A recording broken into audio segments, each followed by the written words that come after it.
Hello, everybody, and welcome to the weekly geopolitics episode of the Ask Abhijit show. I hope everyone is doing great. We're going to take a lot of geopolitics questions today, as many as possible. But before we start that, let us see who all is there on the live stream.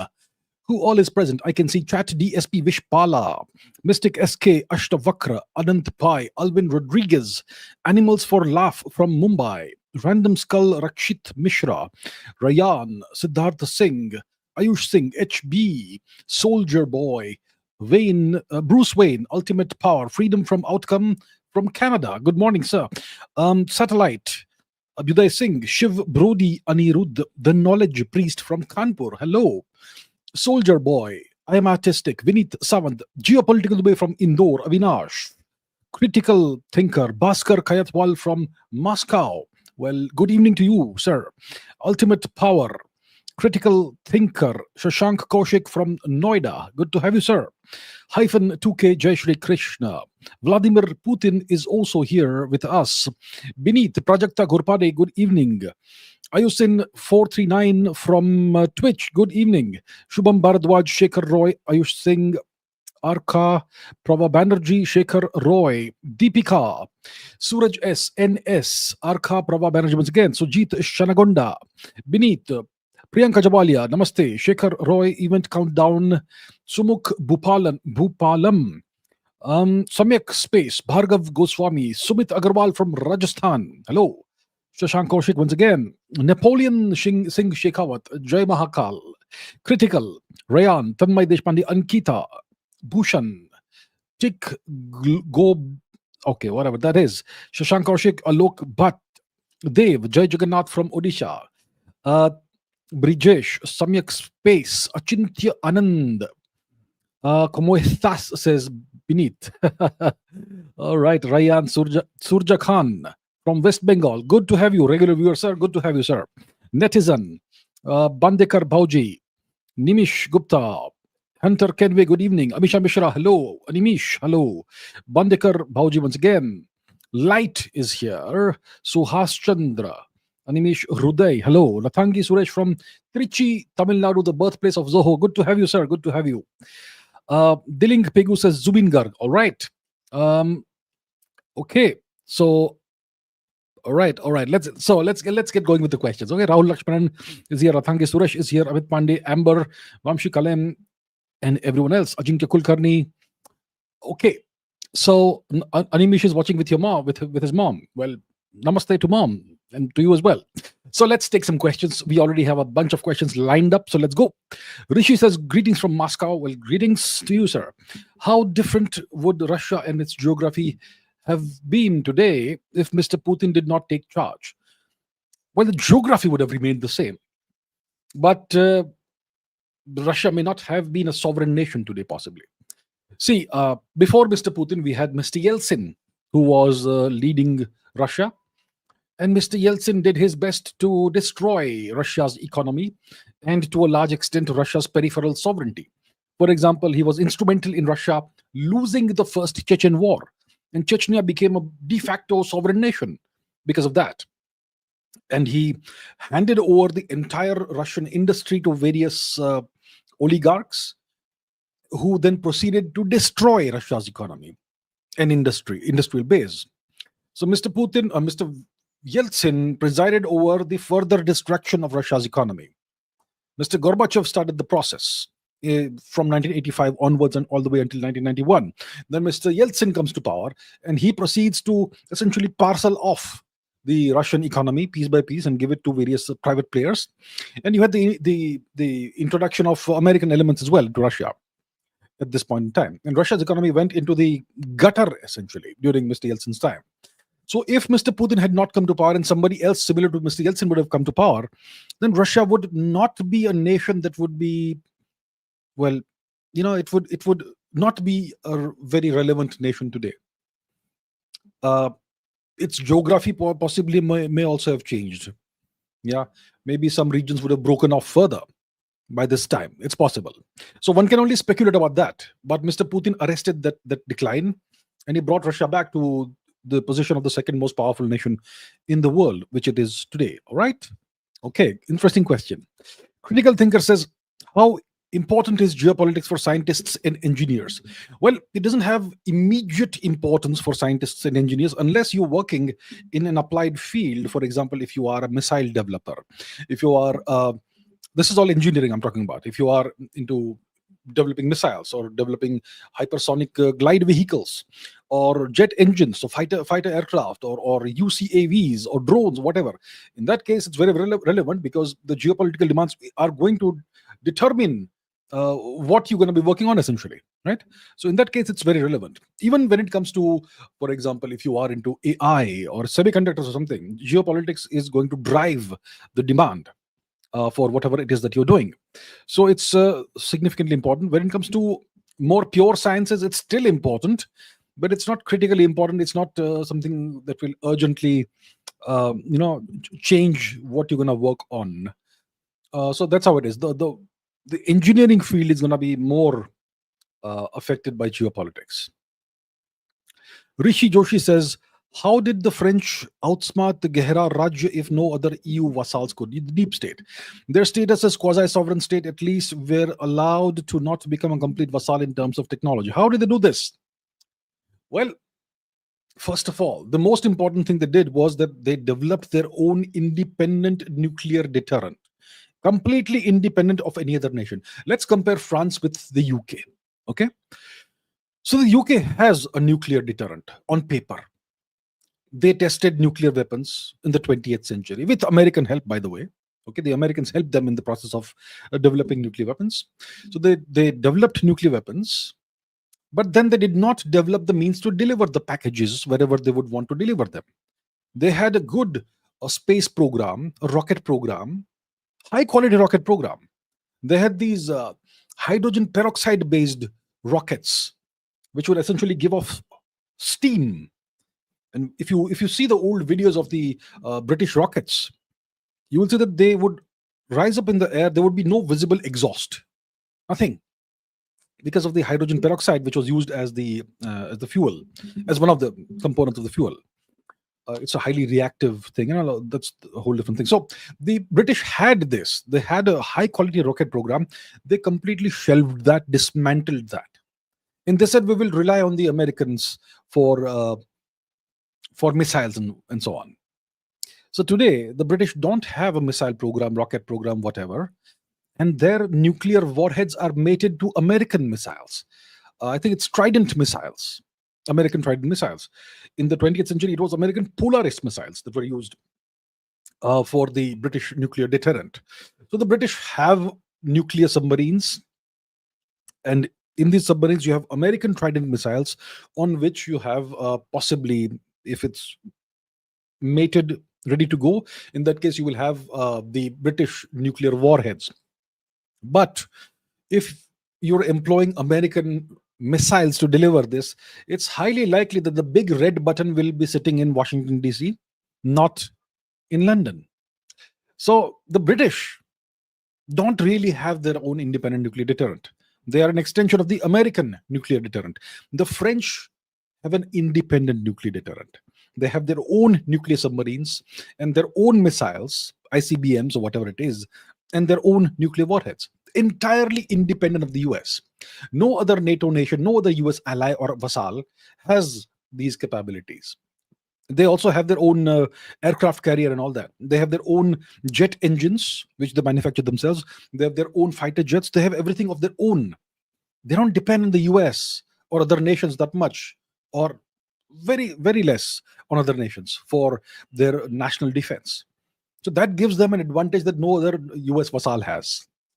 But the French are still part of NATO, which means that their military from time to time comes under the command of a non-French general, right? At least some part of the military from time to time will come under the command of someone who is not French. So that is a problem.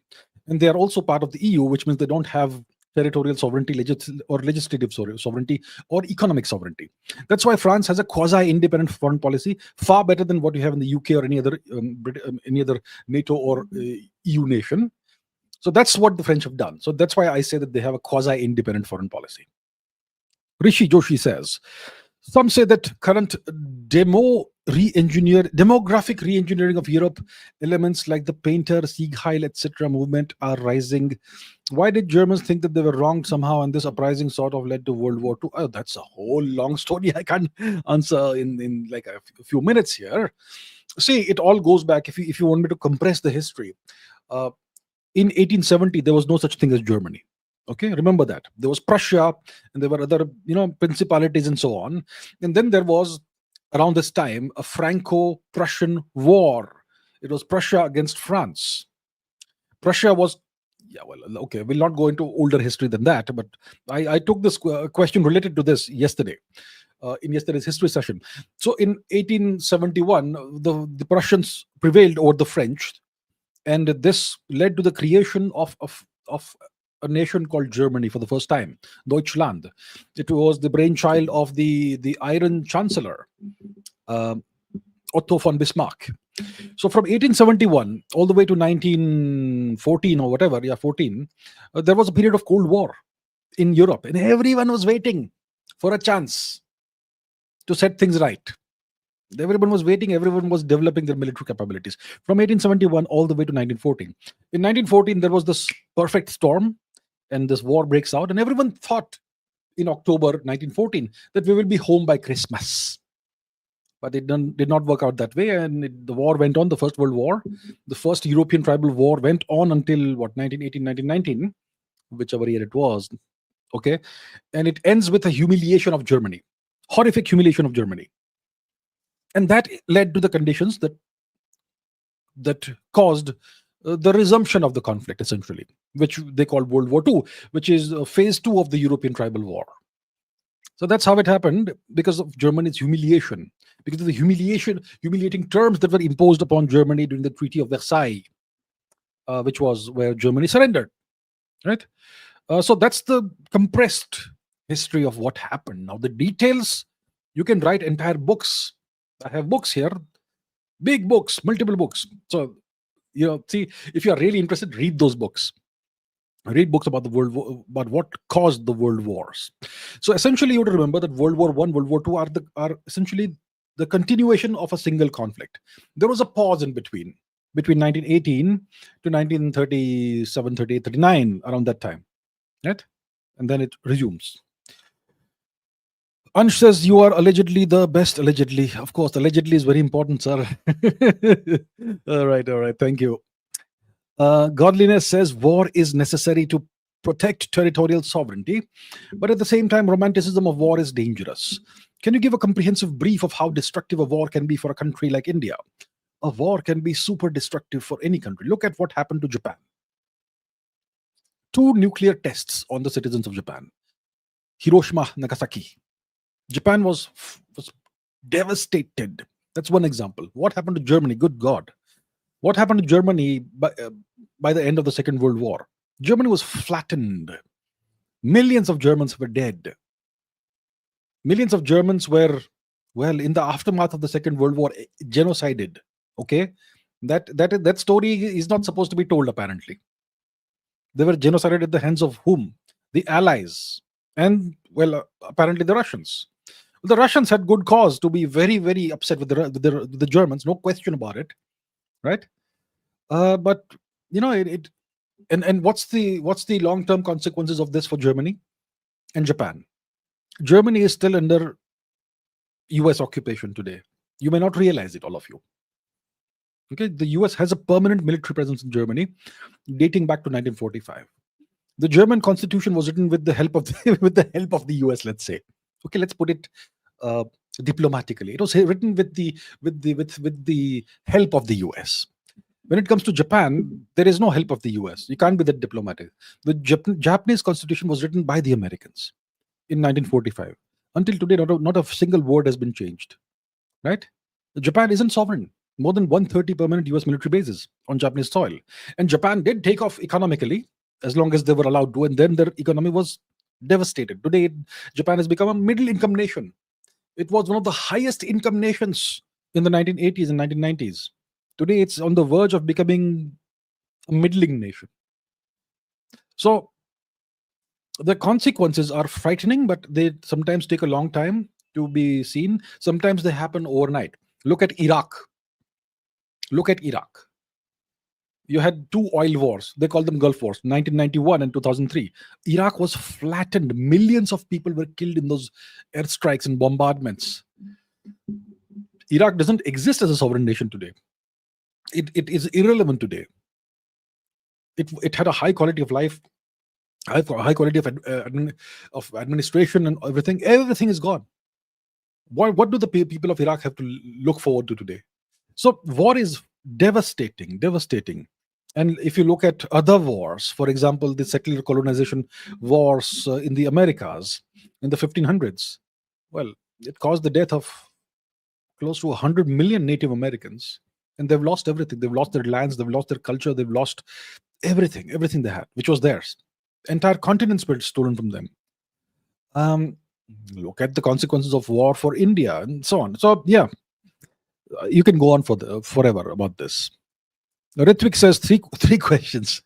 Why is Kim Il-sung considered the eternal leader, which is above the supreme leader of North Korea, even if he died 30 years back? Second, can India ally with North Korea to counter the US? Third, why did Kim Il-sung close off Korea from the rest of the world? Let's take question number 2 first. Can an elephant ally with an ant to take on a super dragon? Not a dragon. The Chinese are the dragons. Super eagle. So the elephant is this big, eagle is that big, and ant is this big. What is the point of the elephant allying, or the tiger? Let's say India is the tiger. If the tiger allies with the ant, how will it offset the might of the great eagle? How? Makes no sense whatsoever. Okay? Makes no sense whatsoever. And secondly, North Korea will not align with India because it is a Chinese asset. Why is Kim Il-sung considered the eternal leader? Because that gives legitimacy to the rule of the current Mr. Kim. Kim Il-sung, Kim Jong-il, Kim Jong-un. Kim Jong-un, the current leader, is the third leader in the dynasty. The dynasty was founded by Kim Il-sung. So, to legitimize your authority, it makes a lot of sense to elevate the founder of the dynasty to godly status. Read the Bhagasthana inscription. You may not know what the Bhagasthana inscription is because it is now called the Behistun inscription. It was created by the emperor of the Achaemenid dynasty, Darius, also known as Darius. So he writes in the inscription, which was written about 2,500 years ago, roughly. He writes about the fact that he is a king, and he's a legitimate king because he has a whole lineage of kings above him, who all were as his ancestors. It legitimizes his rule. And when Kurush, one of the Persian emperors of the same dynasty, when Kurush defeated Nebuchadnezzar, he created an inscription in which he said that, me, Kurush, I am the son of kings who are sons of kings.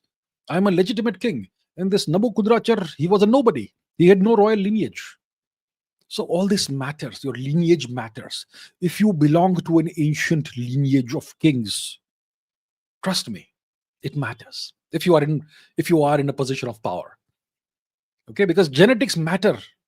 When people realize that, implicitly or explicitly, people realize that if you come from a great lineage and you're in a position of power, it means that you have the genes, the blood. It is in your blood that you know how to rule. You're fit to rule.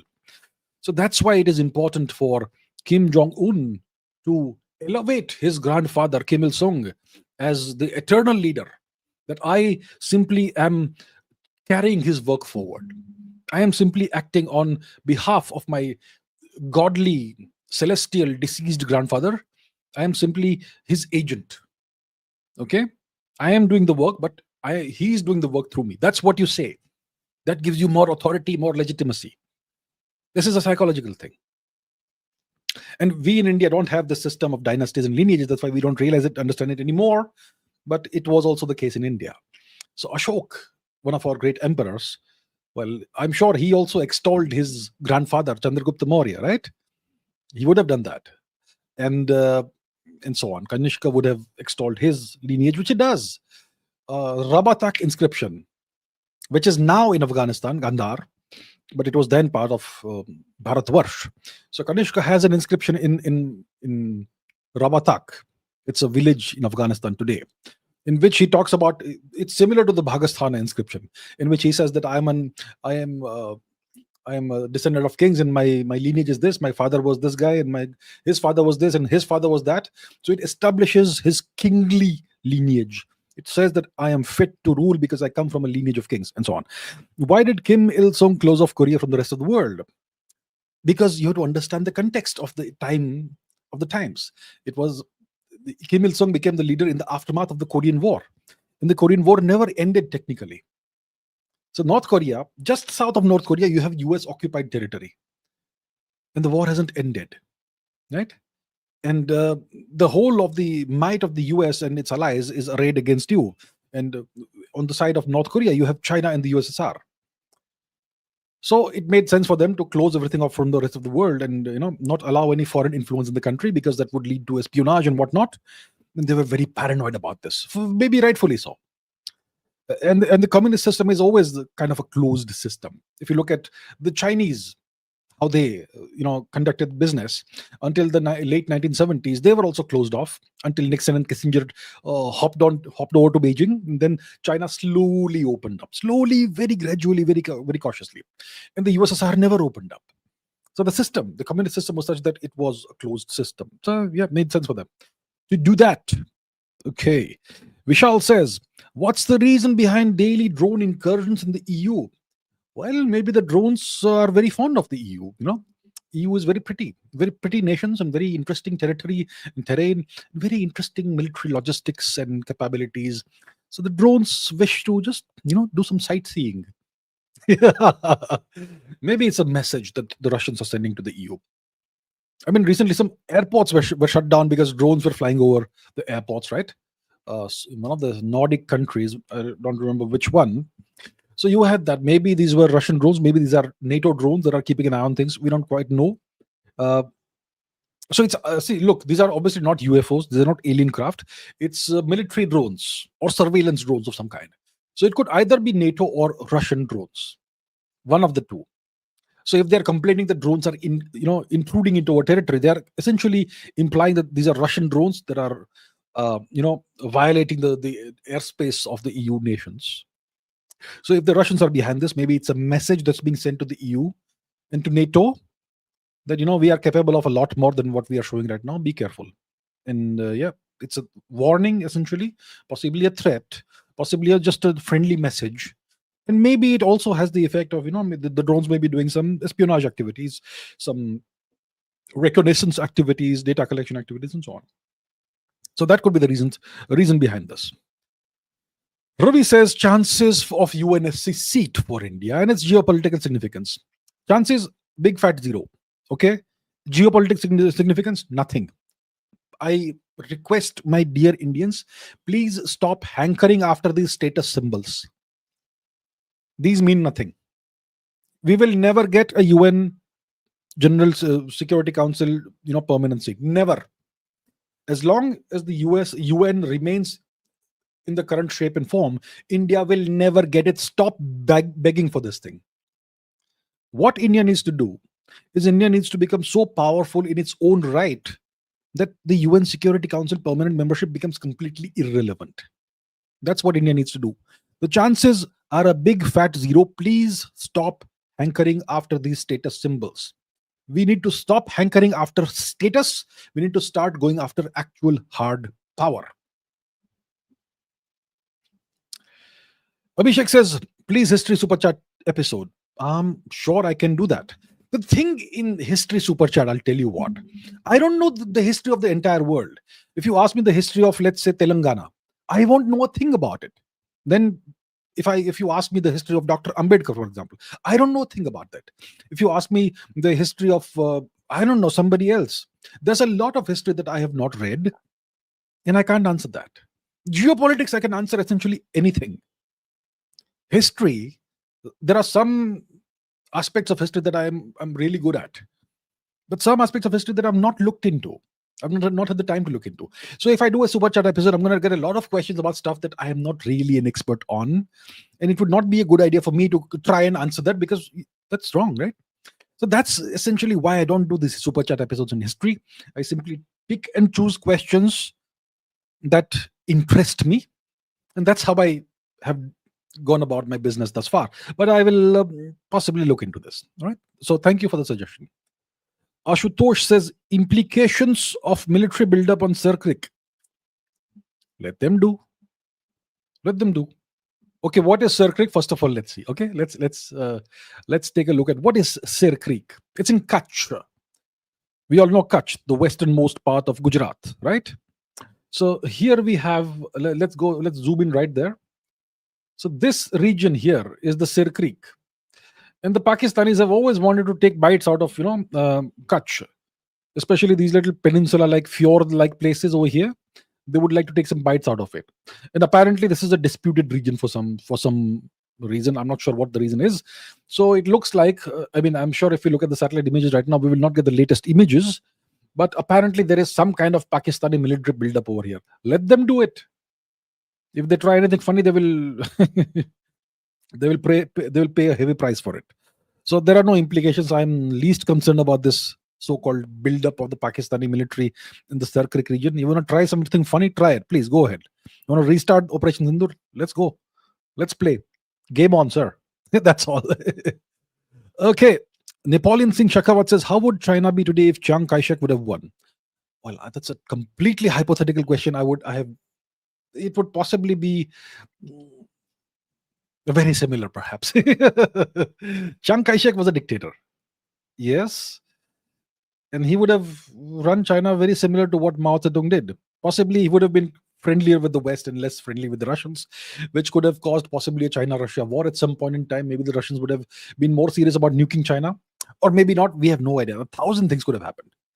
Yeah, so and they would have continued to claim Indian territory once again. So yeah, it would not really have changed much of the India-China equation. Godliness, oh man, it's in Hindi. I'm gonna have to read this. Trump हर किसी को tariff war में व्यस्त Trump हर किसी से tariff war में व्यस्त है, लेकिन अपनी जीबी यात्रा के दौरान उन्होंने ब्रिटानिया के लिए 12 परमाणु ऊर्जा संयंत्रों का वादा किया और साथ ही एआई के क्षेत्र में $30 अरब का निवेश भी. Oh well, okay. So Trump is very friendly with the UK, and he is investing. He's treating the UK as a friend in the 12 Parmanu Urja Sanyantram, means 12 nuclear power plants, and 30 Arab. What is 30 Arab means billion? $30 billion worth of AI investment. So you see, they will do the same with India also. If we simply go down on our knees and beg. All we have to do is become an American vassal, allow American military presence on Indian territory, give them some ports which their military can use, allow a few military bases, American military base in the Himalaya region, etc., open up the Indian economy completely to the US, then the Americans will treat us even better. The UK is an American vassal state. Their number one vassal state. So obviously with a vassal, you have to be nice. You treat them well. So there is no surprise in this at all. And the UK does want something or the other from Trump. So they've gone out of their way to make Trump feel like royalty. The King of England, what's his name? Charles. He hosted Trump for this magnificent, apparently, dinner. Trump and his the First Lady Melania G, and the King and Queen of England were there. King Charles and Queen Camilla, and a whole bunch of other global celebrities and so on were also there. So the UK has gone out of their way to woo Trump and make him feel like royalty, and you're like our most valued guest. You're as essentially the emperor of the US, that sort of thing. So Trump is very happy with the UK, and so on. Yeah. Prathardana says Israeli strike on Qatar fake or real? Absolutely real. Absolutely real. It was a real strike on Qatar. And then there was a deal between Shri Netanyahu ji and Shri Trump ji.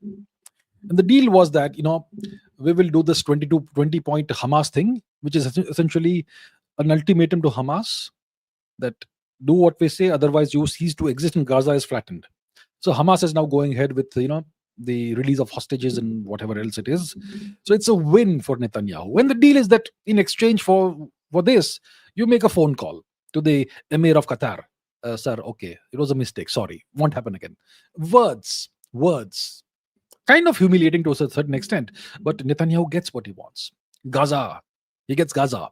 And maybe there is a sweetener in the deal. Maybe next is Iran. So the strike was absolutely real. No question about that. Okay. Um, Sharma says, I am right wing, RW right wing as well. But why the blind support for Israel by fellow Indian right wingers, considering they target journalists, aids people in Gaza? It's just because they're fighting Muslims. Israelites have no love for India. I don't know why Indians have a special love for Israel. I have no hatred for Israel whatsoever. Uh, if the Israelis are targeting journalists or whatever in Gaza, it must be because those journalists and aid people are hand in glove with Hamas. Anybody who is hand in glove with terrorists is a fair target. Okay, I am completely with Israel on this. I'm completely with Israel on this. Israel has been the target of terrorist attacks, relentless terrorist attacks, horrific terrorist attacks from Hamas and the people of Gaza. The people of Gaza are harboring Hamas. They've voted for Hamas. They've elected Hamas. And Hamas has this network of overground people that include journalists, which includes AIDS people, that includes doctors and whatnot. Under hospitals, you have Hamas shelters and all. So I don't blame Israel one bit for what they're doing. I have no issue with what Israel is doing there. I completely support Israel in this. The question is, what are Israel's relations with Pakistan? What's Israel's potential role, if any, in Manipur and so on? That's my question. India and Israel are aligned like 90-95%. There's always going to be some issues here and there. I have no issue with Indians supporting Israel. My only point is, don't blindly support one nation. Understand everything, and don't put another nation's flag on your profile. The only flag on your profile should be your profile, and don't hero worship some other nation. The only nation that is worthy of worship is your own nation. That's my point. I have nothing against Israel whatsoever. Of course, there's a question of what's the deal with between Israel and Pakistan, for example. See, let me explain the rationale. Let's look at this from a logical, coldly rational perspective, not an emotional perspective. Okay? The US is Israel's number one ally. They will always support Israel no matter what. Even when you have Barack Obama at the helm in the US, they will never still do anything to hurt Israel, even though Obama hated Netanyahu. So America, the US, is Israel's number one ally. They will never do a thing that will hurt Israel. America's vassal is Pakistan. Okay? So then, what's the relationship between Israel and Pakistan? Pakistan is also supporting the Trump deal in Hamas, the Hamas thing and all that. And apparently, when this Munir fellow, that Pakistani dictator, when he was in Washington recently, apparently when the Pakistani embassy hosted a dinner for him, there wasn't some kind of Israeli presence in that dinner. So what's the deal between Israel and Pakistan? We know that Pakistan officially says that we hate Israel and we have no diplomatic relations with Israel, but there is some connection between Israel and Pakistan, which is obviously not good for India. Secondly, the Manipur story, the Manipur issue. Manipur is a disaster right now, right? The Manipur issue is a disaster for India. It's a disaster for the native people, indigenous people of Manipur. Manipur is overrun by foreigners right now. Even, I mean, if you have an Aadhaar card, doesn't make you Indian, okay? So these foreigners have some Israeli connections, apparently.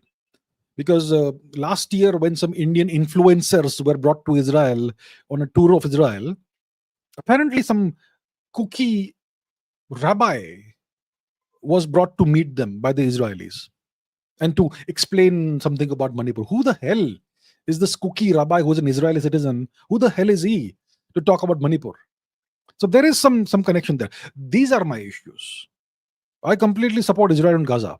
I completely support Israel on the issue of terrorism and national security. I have questions about Pakistan and Manipur. That's it.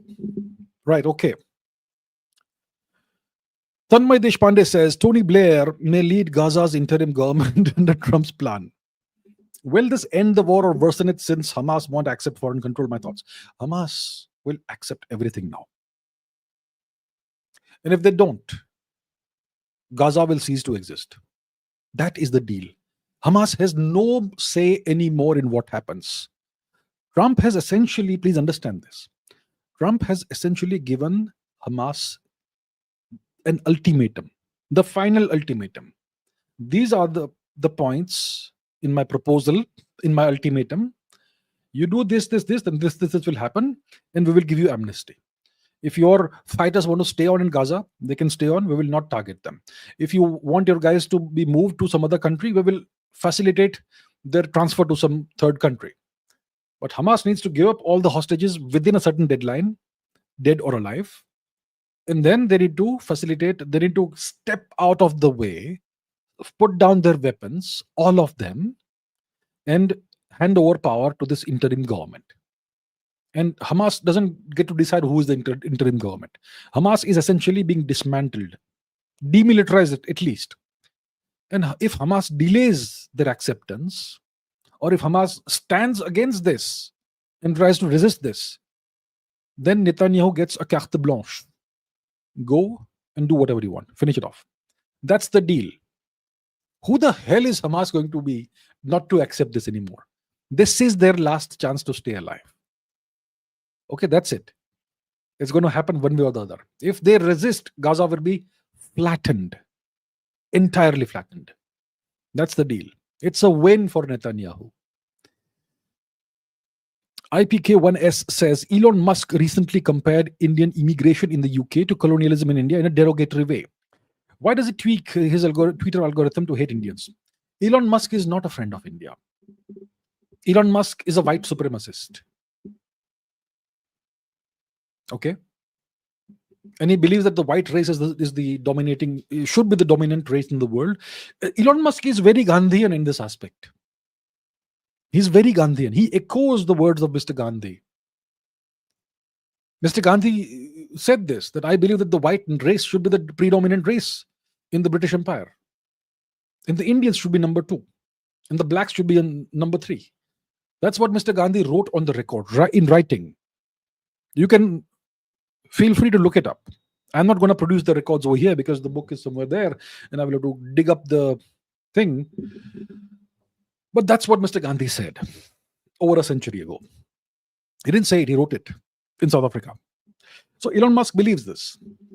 Elon Musk believes that the white race is the predominant race and should remain the predominant race. He believes the white race has done so much good for the world. Look, I have personally nothing against the white race. I have a lot of people who I know among the white race. I have nothing against any race whatsoever. My issue is with racial supremacism. Any race. Everybody is the same. We're all human beings.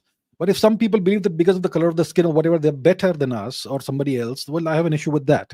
And there seem to be a lot of people who have this belief among the white race. I have an issue with that attitude and that belief, not against any race. Please understand that, okay?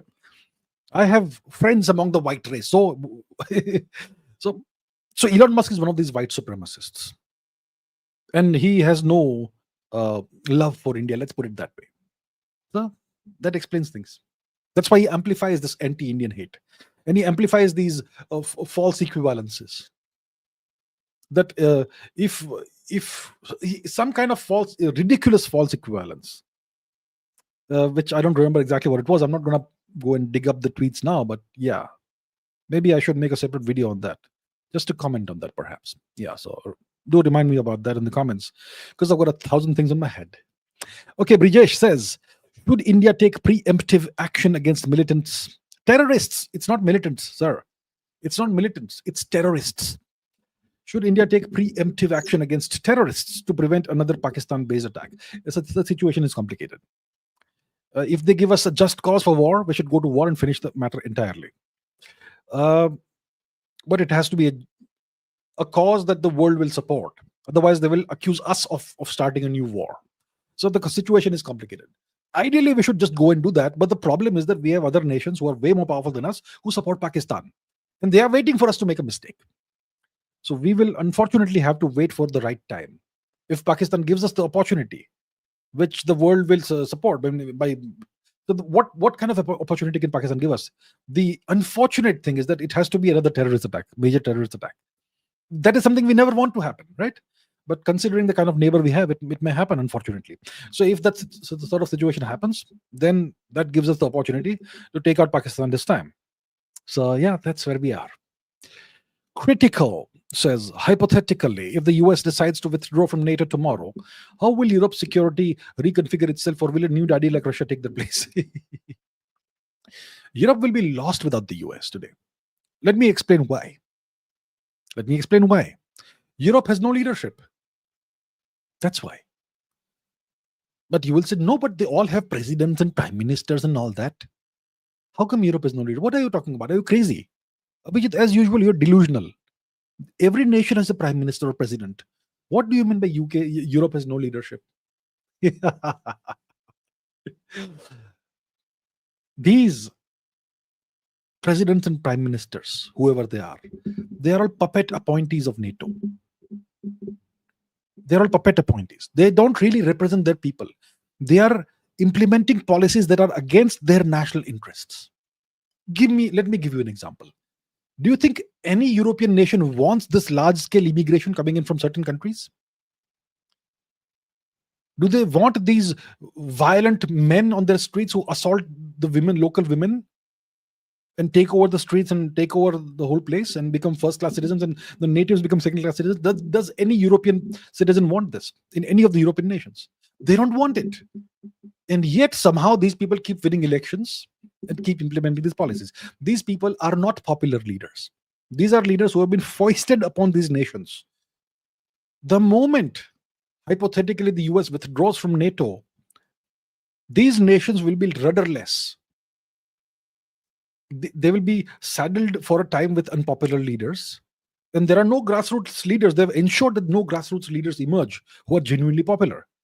So these are going to be nations without a proper leadership. And without direction from Brussels, these leaders will not know what to do. And there's going to be chaos in Europe if this happens. What security? Europe has no security architecture of its own. Poland has a decent military. Germany's military might is entirely dependent on the US. So is the UK's. France is one nation that may do well out of this.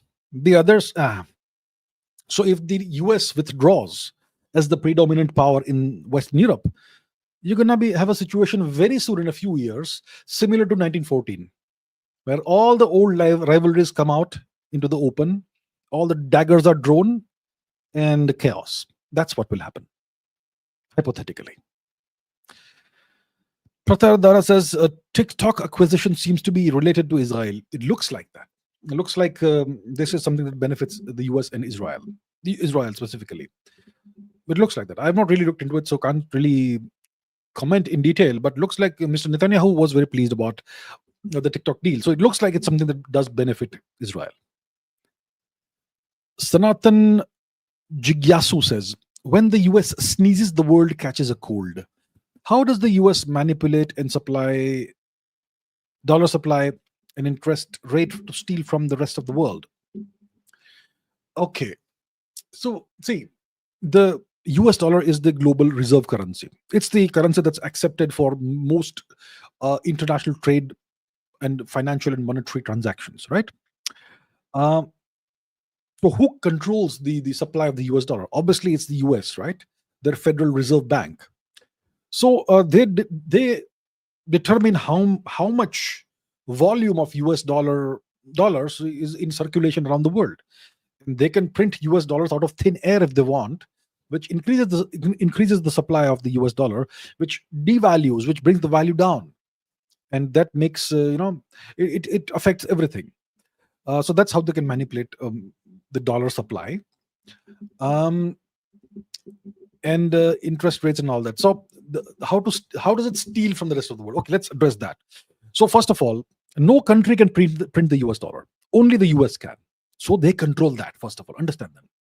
Now, secondly, let's say the US has the world's biggest debt burden, right? So let's say they owe, let's say, $1 trillion of debt to, for example, let's say China, hypothetically. So the Chinese say, give us our money back. So what can the US do? They can simply print $1 trillion, either paper money or digital currency, in the bank, in your computers, in the mainframes or whatever, and transfer that to China.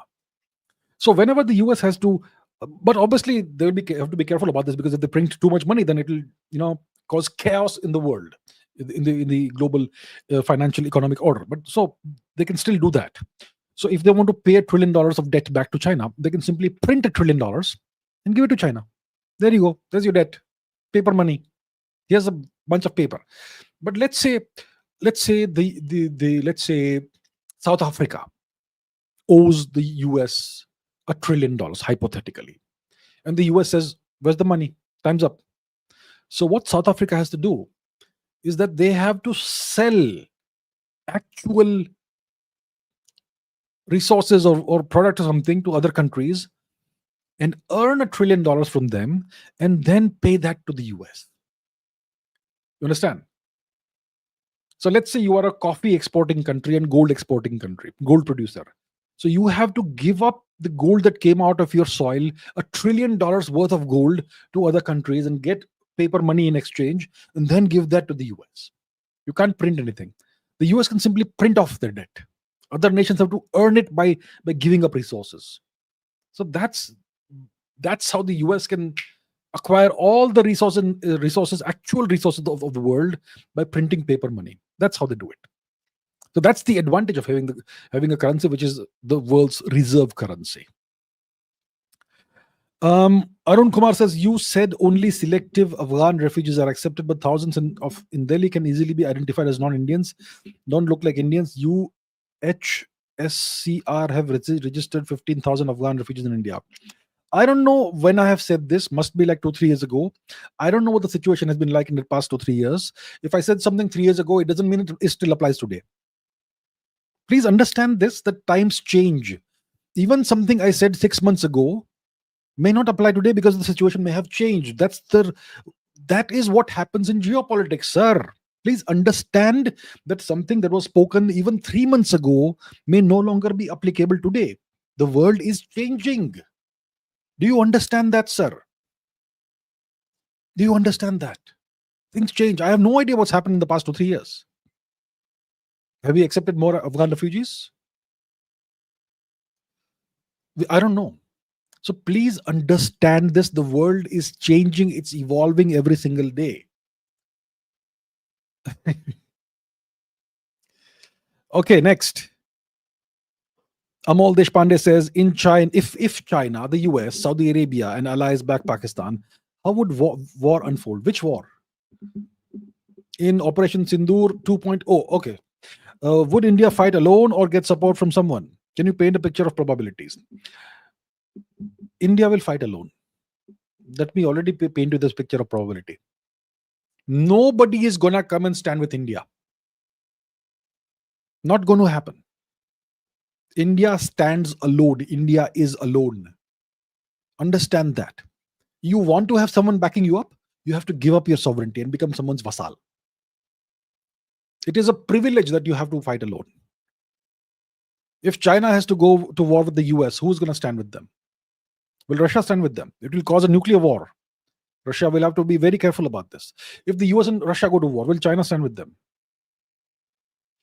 And once again with India, if India and Pakistan go to war and the Americans and Saudis and Chinese back Pakistan, do you think Russia will come and stand with us? It's not going to happen. This is something we have to understand right now itself. We may be on excellent terms with Russia, but Russia cannot afford to get dragged into a war like this. Russia will not be involved in this. Russia may sell us weapons and send us supplies or whatever if required. That they will do. Beyond that, they will not send their troops to stand with us. Not going to happen. So let me say this very clearly right now itself. In any future war, with whoever it is, India is going to be fighting alone. But that's fine. That's how it is. Okay. Chaitanya Pratyush says, 3i Atlas splits public views. Comet, Alien Craft, Project Blue Beam.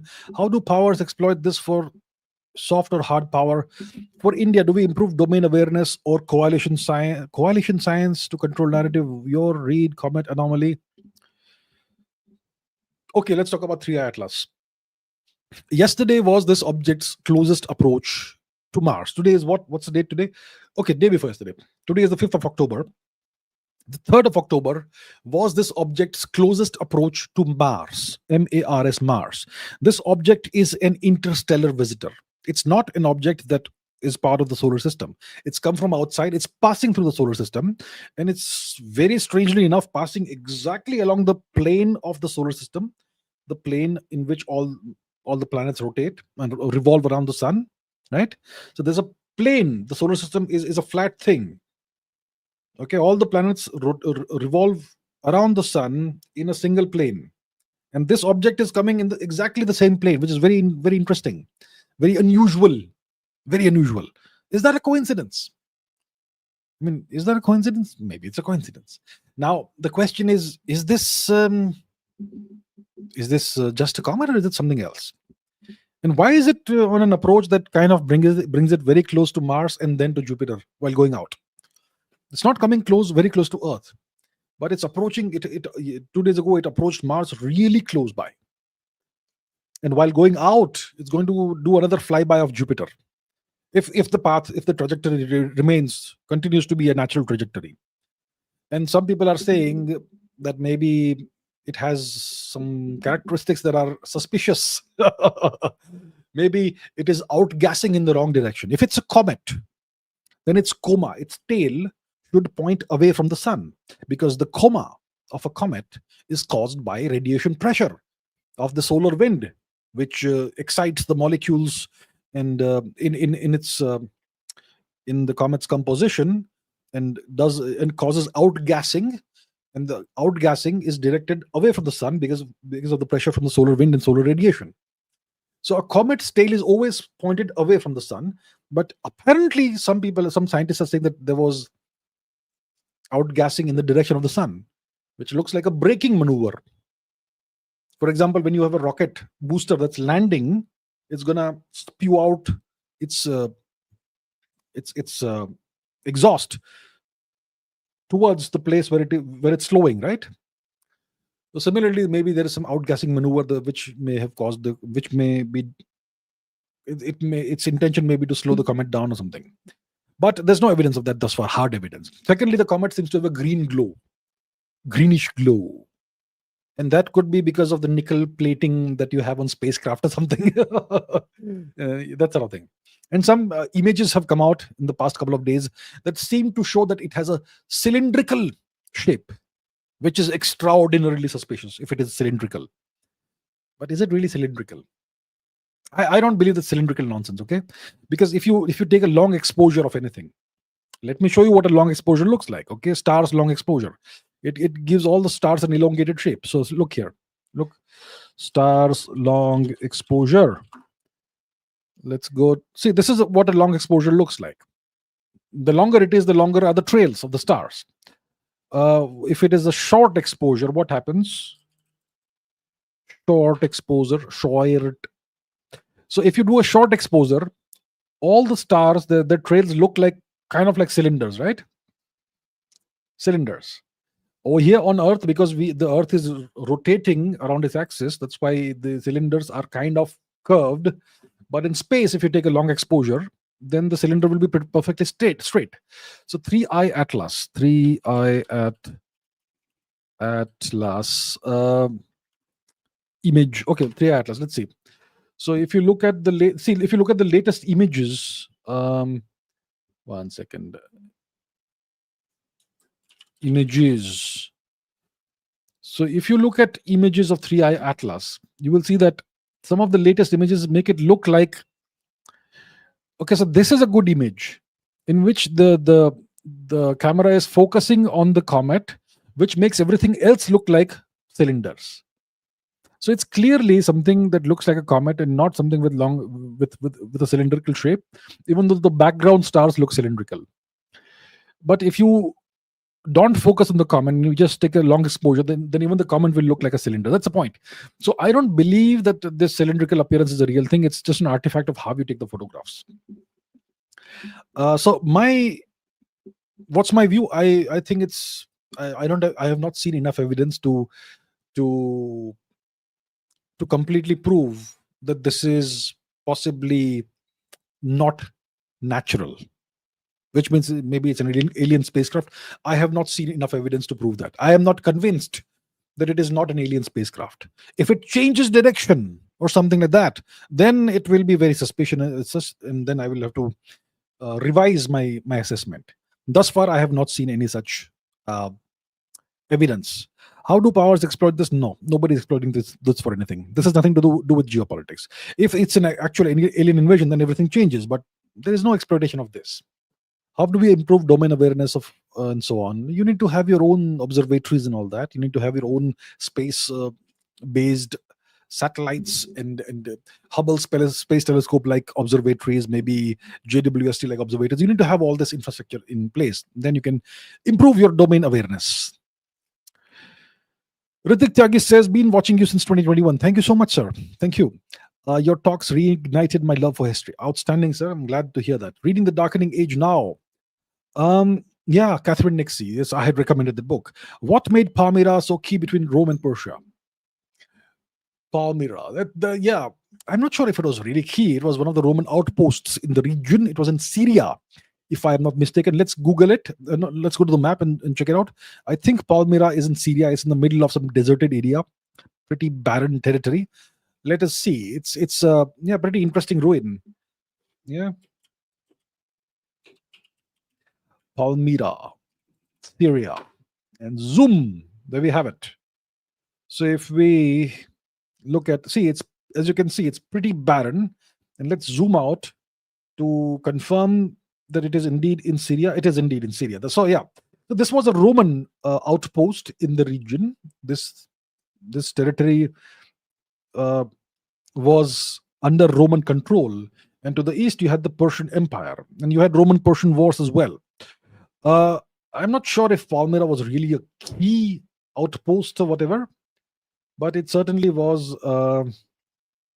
It certainly is a very highly sought after tourist destination.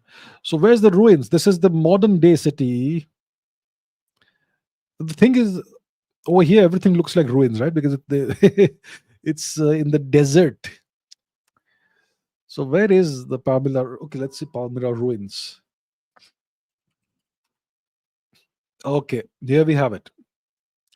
So this is the place that is so famous, and obviously this was an ancient Roman outpost, no Roman settlement. I don't know specifically if it was a really key settlement or not. I'm not sure how important it was in the grand context of things. The Roman Empire did have a presence over here, and that's what brought it into conflict with the Persian Empire. And you had a Roman emperor. Who was it? I forget his name. Who was actually captured by the Persians and humiliated and so on. Yeah. Okay, but this was a history question, right? I'm supposed to take geopolitics questions. I need to remind myself. Okay, so I'll only take geopolitics questions. I'll have to remind myself. People will do what they want. People. Okay, anyway. Abhijit Singh says Russia-Ukraine war, Israel-Gaza war, India-Pakistan war, and their allies all are interwoven. Doesn't it kind of guarantee a full-fledged or nuclear war will never happen, as everyone has something to gain with periodic skirmishes? Everybody has something to gain, and everybody has something to lose. The question is, what's the cost-benefit ratio of each of these things, and who ends up on the losing side? Russia-Ukraine war, there's no nuclear dimension to this. Unless NATO gets involved, and NATO will be very careful not to get involved directly. Israel-Gaza, there's absolutely no nuclear dimension, unless all the other neighboring countries get involved, which they are very, they are not going to do that. India-Pakistan, sure, there could be a nuclear dimension, but then even now, even in India, Pakistan, I doubt it unless the US authorizes the use of its nuclear weapons. Because most likely it's becoming increasingly clear now, the Pakistanis, whatever nuclear warheads they have, they are probably American nuclear warheads.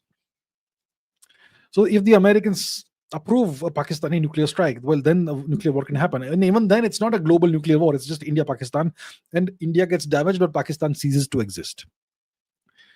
So, so everybody has something to gain. Everybody has something to lose. If India and Pakistan really go to a full-fledged war, Pakistan has everything to lose.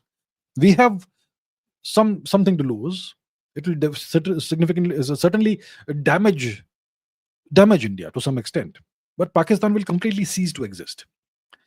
So does it mean that? Doesn't it kind of guarantee a full-fledged nuclear war will never happen? It guarantees nothing. One little miscalculation can set off a global conflagration. So first of all, let's understand, what do we mean by a full-fledged nuclear war? India, Pakistan having a full-fledged nuclear war will end in like 10 minutes. With the damage on one side and complete destruction on another side, and it's over. India, China could be much worse.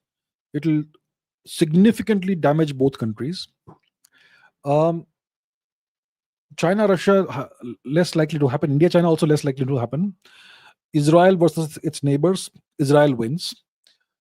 The only nuclear war we need to, the entire world should be worried about is US versus Russia. That's what we need to worry about. That's what the whole world needs to worry about. And there is no guarantee it won't happen. Absolutely no guarantee. One miscalculation can set off a disaster. Tanmay Deshpande says there's a theory that India and China have an unspoken pact that China gets Taiwan, India gets POK with no opposition on both sides. Any truth to this? Who has come up with this theory? Who? How do we know there's this unspoken pact? How do we know? If there is, let's say, hypothetically, a pact like this, it is going to be top secret if it does exist. How will this theory come out then? These theories are peddled by various influencers and so on. I don't know who has. Okay, first of all, let me say, I've not heard of this. I personally have never said such a thing. And if somebody has come up with a theory and all that, well, good for them. I am not going to speculate. I have no information that there is such a pact, unspoken pact or whatever. I have no such information. And I have no connections high up in Delhi or Beijing, by the way. Okay. So I am not going to be the person who will know about such a thing if it does exist. And I will refrain from speculating. These are wild speculations. Yeah. Does it make sense? Now that's a different story. Does it make sense for both the nations to have such a pact? How can China guarantee that India gets POK? Tell me, how does China? Let me blow a gigantic hole in this theory. Huge hole that the theory cannot recover from. If Pakistan is China's vassal, and if China controls Pakistan, then China can guarantee that India gets POK if India doesn't interfere in the Taiwan matter. Sure. But Pakistan is an American vassal. China has no control over Pakistan today. How can China guarantee that India gets POK? This theory has no legs to stand on. Okay, so I have no idea who originated this theory, which influencer or which YouTuber came up with this theory. This theory doesn't have legs to stand on. Okay. Project Smiling Buddha says, I know it with high level of confidence that the West is working on denying 6G mobile technology to China and India and moving all the 6G development work to Romania and Portugal. Are we ready? What's my suggestion to the government? Develop our own 6G technology. That's my simple suggestion. I have no idea, by the way. Okay, maybe you have some information. Okay, that's good. That's good in case you have the information. So let's say hypothetically, if the West wants to deny 6G mobile technology to India and China, and by diverting to Romania, Portugal, wherever, what should India do? India should develop its own 6G technology. Did we buy 5G technology from somebody, or did we develop it on our own? I'm pretty sure we developed it entirely ourselves, right? Or did we acquire 6G technology, buy it from somewhere? I'm not sure. I have not looked into it. But my suggestion would be very simple. Develop the 6G technology, eventually 7G, 8G, 9G, 10G, XG, whatever, entirely on our own. We should not be dependent on other nations for technology. It is a critical Achilles heel if we are dependent on the other nations. It means that we are technologically not sovereign, if that is the case.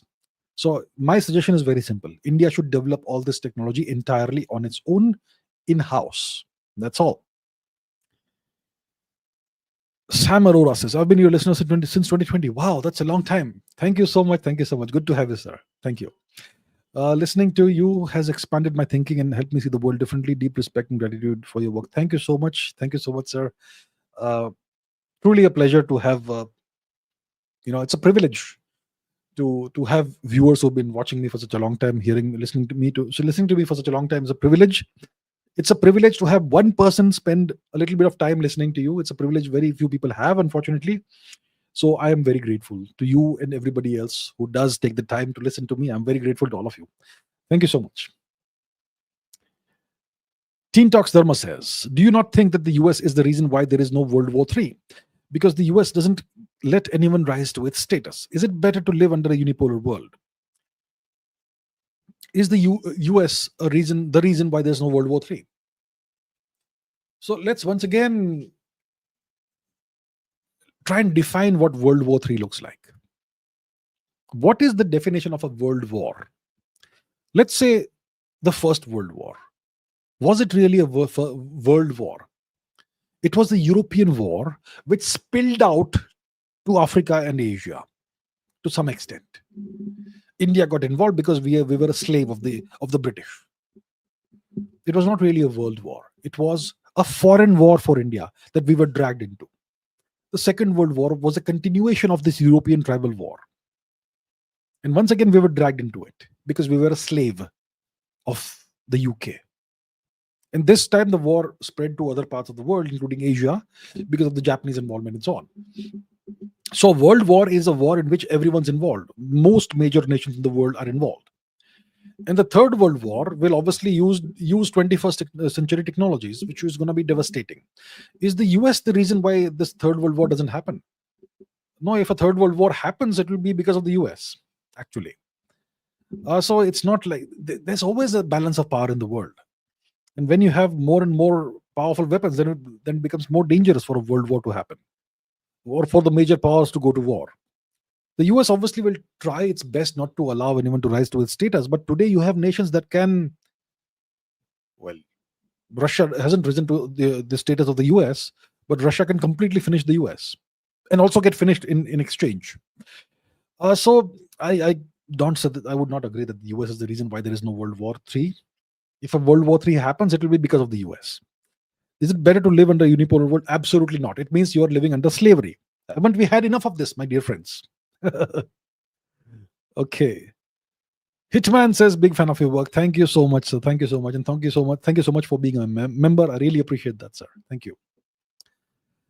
Sam Arora says, let's say you're the PM of the country. What might be currently stopping you from reforming our education system, which is the root cause of most of our problems? See, this is not a geopolitical question. Let me take it briefly, though, because the education system does impact geopolitics. What's stopping me from reforming the education system? The fact that the Prime Minister is not powerful enough. The Prime Minister doesn't have the power to reform every educational board in the country. The Prime Minister doesn't have the power to tell X state or Y state or Z state what kind of education system needs to be implemented there. India is this weak federal system, and the center doesn't have sufficient power to do all this. And if you have a coalition government, then you need the support of other parties, and if they don't like what you're doing, they'll withdraw support. And even if you have a full majority and you have MPs from different states, and if some states don't like your educational reforms, then those MPs may revolt or something, and you may lose your majority. There are all these issues in India. The main problem is the system, the kind of system that we have. And I can distill that into one sentence: the Prime Minister doesn't have sufficient power. That's the reason. Okay, right. Hitman, namaste. Thank you so much. Thank you so much. Really appreciate that. Thank you, sir. Perseus says, I'm curious, is the deep state strictly a US thing? Or does their power extend to the whole world, more importantly to India, and do they have their counterparts? Okay. The deep state. So the deep state when we talk about the deep state, we're talking about the US. Um, what is this US deep state? It is the extra democratic, extra constitutional power center that seems to exist in the US. See, technically on paper, the US president is the most powerful person in the country who runs the country with the help of his cabinet, right? And all the other institutions and organs of the government are in support of this, essentially, right? That's what it says on paper. And the president represents the will of the people, that sort of thing. But actually, there seems to be another power center somewhere that is more powerful than the president. For example, I can give you a very clear example: the US Federal Reserve Bank. The president of the US doesn't control the Federal Reserve. The Federal Reserve is a private bank. Imagine the RBI of India is a private bank. We don't know who really owns it. That would mean that India is privately owned. India's economy is privately owned. That's what it would mean. So the American economy is privately owned by some people, and we are not told who they are. So clearly there is a deep state. That itself is an indicator that there is something that beyond what meets the eye, and so on. So there seems to be a small number of people who are super powerful, way more powerful than the president of the US, and the US president has to be very careful not to cross them. Does their power extend to the whole world? Their power extends way beyond the US, in various shapes and forms. Does it extend to India? They have resources in India. Let's put it that way. They have resources in India. Assets. They have assets in India. Do they have counterparts? I don't know about counterparts. They have assets. They certainly have assets in India. That's as much as I can say. I will not venture to elaborate beyond that. Milan has no question, but all right, sir. Thank you so much. I really appreciate that. Thank you very much, sir. Thank you very much. Or ma'am. Don't know. Thank you. Dib Yayan says, your thoughts on the recent POJK unrest. Okay. So recently there's been this new wave of unrest in Pakistan-occupied Jammu and Kashmir. So it's clear that the people of Pakistan-occupied Jammu and Kashmir and Gilgit-Baltistan are not happy with the Pakistani occupation. They're not happy. Why are they unhappy? Because the government of Pakistan has done nothing for them. No progress, no development, no opportunities, no economic opportunities, nothing. There's no hospitals, there's no schools, colleges, there's no infrastructure, there's poor electricity, no drinking water, oppression by the Pakistani army, all of that. And they can see across the line of control what the situation is. So much progress, so much development, so many more economic opportunities, and so much more. And they aspire to have the same level of development and progress and quality of life and all that. So that's why they are so unhappy. And they are not represented in the Pakistani parliament, as far as I know, and they are essentially under foreign occupation. So they are deeply upset about that, and that's why they keep on protesting from time to time. Now, let me explain something to you, to all of you. Are you under the impression that the people of Pakistan occupied Jammu and Kashmir want to reintegrate with India? Are you under the impression somehow that they have some love for India? Do you all really think so? That they love India? They want to return to India. They want to be independent. They have no love for India. They don't want to reintegrate with India. They just want to be free from the Pakistani occupation. Understand that very clearly. Okay? Please, let's not live in case some of you are living in some fantasy land or some fantasy world or la la land, let me bring you back to the real world. The people of Pakistan occupied Jammu and Kashmir have absolutely no love for India. Understand that. Milan says, can the global order survive for much longer with the convergence of major power rivalries, intensifying local conflicts, and the advent of AI? World War III possibility this century. The World War III possibility is always there. I hope it doesn't happen. There is understanding between various nations that have the capability to destroy the world, but one little miscalculation can set off a World War III. Now, can the global order survive much longer with the convergence of major power rivalries, intensifying local conflicts, and the advent of AI. See, what's happening right now is a restructuring of the world order. It is not happening randomly, it is not happening spontaneously. It is being engineered. The global order is being re engineered. The tariffs that Trump is imposing on various nations on an ad hoc basis, on a bilateral basis, it completely dismantles the WTO structure that you had, World Trade Organization, the so-called rules-based world order. Everything is being dismantled by Trump. They created that system and they are dismantling it now. That's number one. Okay. Number two, we have all these fault lines that have opened up. Russia, Ukraine. Russia is eventually going to partition Ukraine and take over Ukraine. Whenever it happens, it will happen. Russia is going to prevail in the Ukraine war. The Russia-US rivalry is now out in the open. It's naked. NATO is a US proxy. It's a US puppet. So is the EU. And the Ukraine war is a proxy war between Russia and NATO. And NATO is a proxy of the US. So it's actually a Russia-US war with a double proxy layer. So that rivalry is out in the open now. And the objective was to destroy Russia. It did not happen. It actually ended up strengthening Russia. But it's kind of isolated Russia to some extent. And Russia was prepared for that. Now, there's other intensifying local conflicts. The other one is Gaza. Gaza is a small thing. It's going to be resolved now. But Gaza, the resolution of the Gaza conflict and the dismantling of Hamas, it is going to possibly set the prelude for something to happen to Iran. Iran could be next. So let's say the Americans do a regime change in Iran and also do a regime change in Venezuela. Then the world becomes cleanly cut into two groups. The US-led world order, the US and its vassals, which is the whole of Africa, the whole of the Middle East, Iran gone, Venezuela gone, the whole of Latin America, Central America, and the Southeast Asia, Japan, South Korea, all of that. That's on one side. And obviously EU and NATO. All of that is with the US. On the other hand, you have Pakistan and China and North Korea. What is left? India is left. Then they're going to come after India in some way or the other. That is what's happening.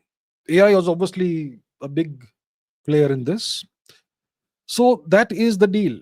I fear that Iran could be next in the crosshairs once the Gaza issue is resolved, which will be resolved soon enough. Yeah, they will solve Iran. And if Israel and the US launch a war on Iran, do you think Russia and China will be in a position to come and save Iran? I doubt it very much. So that is how the dominoes seem to be in the process of rolling, possibly. Yeah. Let's see. Arav Shah says, global hyperbolicity. Global hyperbolicity is assumed in very quantum gravity theory. This makes sense for a well-defined initial value formalism that heavily relies on cosmic censorship. Should there be more work in relaxing assumptions? Okay, sir, we are not discussing science today, sir. We are discussing geopolitics.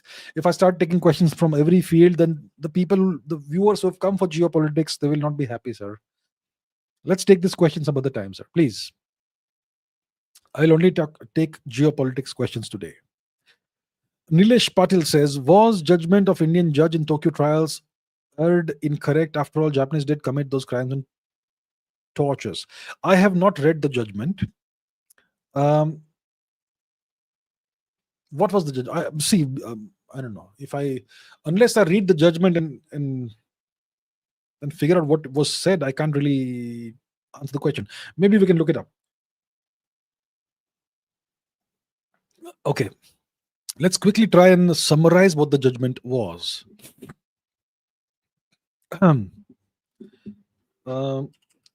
Judge Radha Binod Pal, Tokyo trial judgment summary. Okay. Let's see. What does it say? Dissenting judgment. Acquitted all Japanese defendants, arguing that the charges of excessive war and crimes against humanity were based on ex post facto principles and that the tribunal represented victor's justice. He contended that no prior international law prohibited aggressive war and that insufficient evidence proved direct individual responsibility for atrocities. Paul's dissent, though a minority view, has become a significant critique of the post-war legal proceedings and was supported by Japan, which honored him, and so on. So the key arguments: no prior law for aggressive war. Paul argued that crimes against peace and aggressive war were not established offenses under international law at the time Japan engaged in the conflict. So that's post ex facto. Western nations had historically exercised this right without prohibition, and therefore it was unjust to try only the Axis powers for it. Lack of proof for individual responsibility, victor's justice, ex post facto application of no law, absolutely. Critique of, yeah, okay. I completely agree with Shri Radha Binod Pal's judgment. Absolutely. Absolutely agree with him. This is victor's justice. This is ex post facto justice. Come on. I completely agree with him. Godliness. Sorry, I had to ask my last question on UK, US in Hindi, as YouTube was not allowing me to ask the same question in English. Wow, really? Okay, so it was, maybe some words may have triggered its censorship algorithm or something. It happens. I'm sorry, I can't control that. So, okay, I totally understand why you had to do that then, in that case. Okay. Purushottam Pradhan says, off topic, but no. I'm not going to watch Kantara or whatever. I have no interest in that. And I'm hearing that there are possibly some missionary propaganda in that. Yeah, so I haven't watched Kantara 1. I'm not watching Kantara 2. Sorry. Dib Yayan says, India's GDP growth is decent despite the global turbulence. How confident are you of Viksit Bharat if we continue having strong governance and reforms? I am super confident of a Viksit Bharat by 2047 if we have strong governance and if we have actual reforms.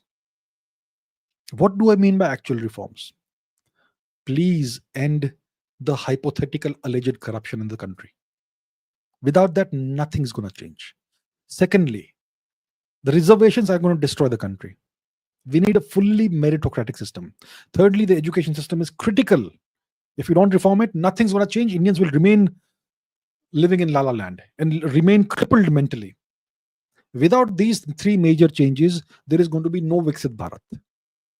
Without these three major changes, one, alleged corruption, two, meritocracy and end of reservations, and third, the reform of the education system.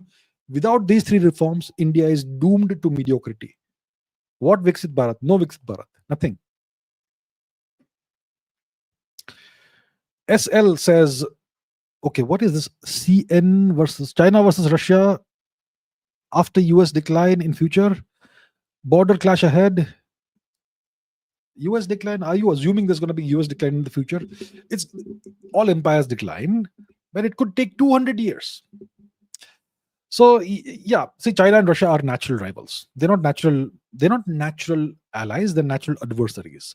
So if there's a US decline, China and Russia will once again resume their rivalry and adversarial relationship, which could cause border clashes, certainly. Anonymous scientist, bonsoir, monsieur, bonsoir. How powerful and influential is the pharma lobby in geopolitics? Well, that's quite an interesting question. The pharma lobby is the US pharma lobby. It's super influential in the US, and the US is the most important player globally in geopolitics. So it is indeed super influential globally as well. And it tried, for example, Pfizer tried pushing its horrific vaccine worldwide. They wanted India to approve the usage of the Pfizer vaccine, but we obviously refused without proper trials, independent trials. And they refused to have independent trials because they knew what will happen. Shane Warne died. Yeah. Was he someone who would just die like that? I'm sure he took that vaccine. What a loss. Anyway, so pharma lobby is pretty powerful, internationally. It doesn't actually affect geopolitical outcomes, but it is a significant player globally because of the US dominance in the world. Nanda Kizor says, why the slave US is hostile to India, but master Israel is not? So you are asking me to answer this question, assuming that Israel is the master of the US. I am not going to assume that Israel is the master of the US. Maybe the US is the dominant power in the relationship. I am not clear about who is the dominant power in this relationship. So, yeah. So I can't answer the question. Assuming what you are asking me to assume, I can't assume that. Heer Kumar Patel says, does 25 crore Muslims include 10 crore illegal Bangladeshis? I have no idea. I have no idea. And this is not a geopolitical question, sir. This is an internal matter of India. I don't comment about that. Obviously, it's a problem, the 10 crore illegal Bangladeshis. I'm not sure if that is included in the whatever demographic you're referring to, sir. Kunal Krish says, do you think India, like America, is turning into a police state? No. No. Earlier, we saw fewer cops on the roads than we do today. No. India is not turning into a police state. It's not. To know what a police state is like, go to the US, go to certain European countries. Then you will know what a police state looks like. India is nowhere close to being a police state. India is a very relaxed country. And we should be grateful that we are, to some extent at least. I mean, in the US, the cops can shoot you for anything. They can exercise that right to shoot you. No questions asked. And even if they're wrong, nothing happens. That is not really the case in India. We are far from being that. So no, it's not the case. Dib Yayan says, your forecast of UK and EU economies given their worsening situation. France, Germany, UK have high deficit. Will they see worsening standards of living? They will.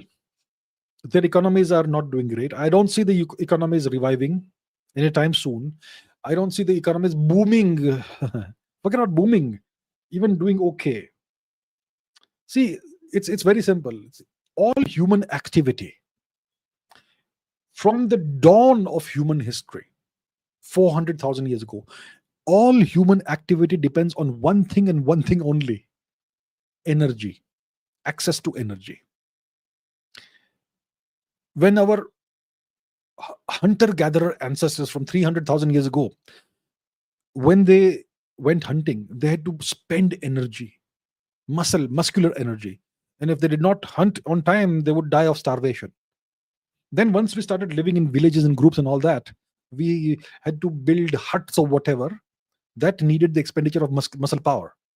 Then when you had two rival tribes fighting each other for territory, that involved the use of muscle power, which is energy.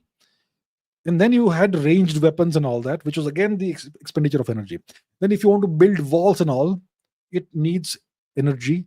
If you want to, in the medieval era, when you had warfare on horses, once again, it's energy in the form of horsepower. Then you had other forms of energy like rockets and guns. And if you want to travel long distances, you have to burn coal, petrol, whatever. So every human activity depends on energy. A major nation's economy, it depends on the availability of energy. And today, the EU nations are deliberately sabotaging their energy availability. They are switching to coal. They have shut down their nuclear power plants. Germany did that. And even if you do that, if you have access to cheap Russian gas, you're fine, but they've shut that down also. So when you don't have this reliable, plentiful supply of cheap energy, you're not going to do well. And so we have all these issues that you have in Europe. So I don't see those economies doing well anytime soon. I think the situation is going to worsen. The standards of living will decline. There's going to be more strife in society with the illegal immigration, which is now legalized and whatnot, and the demographic replacement that's happening in Europe.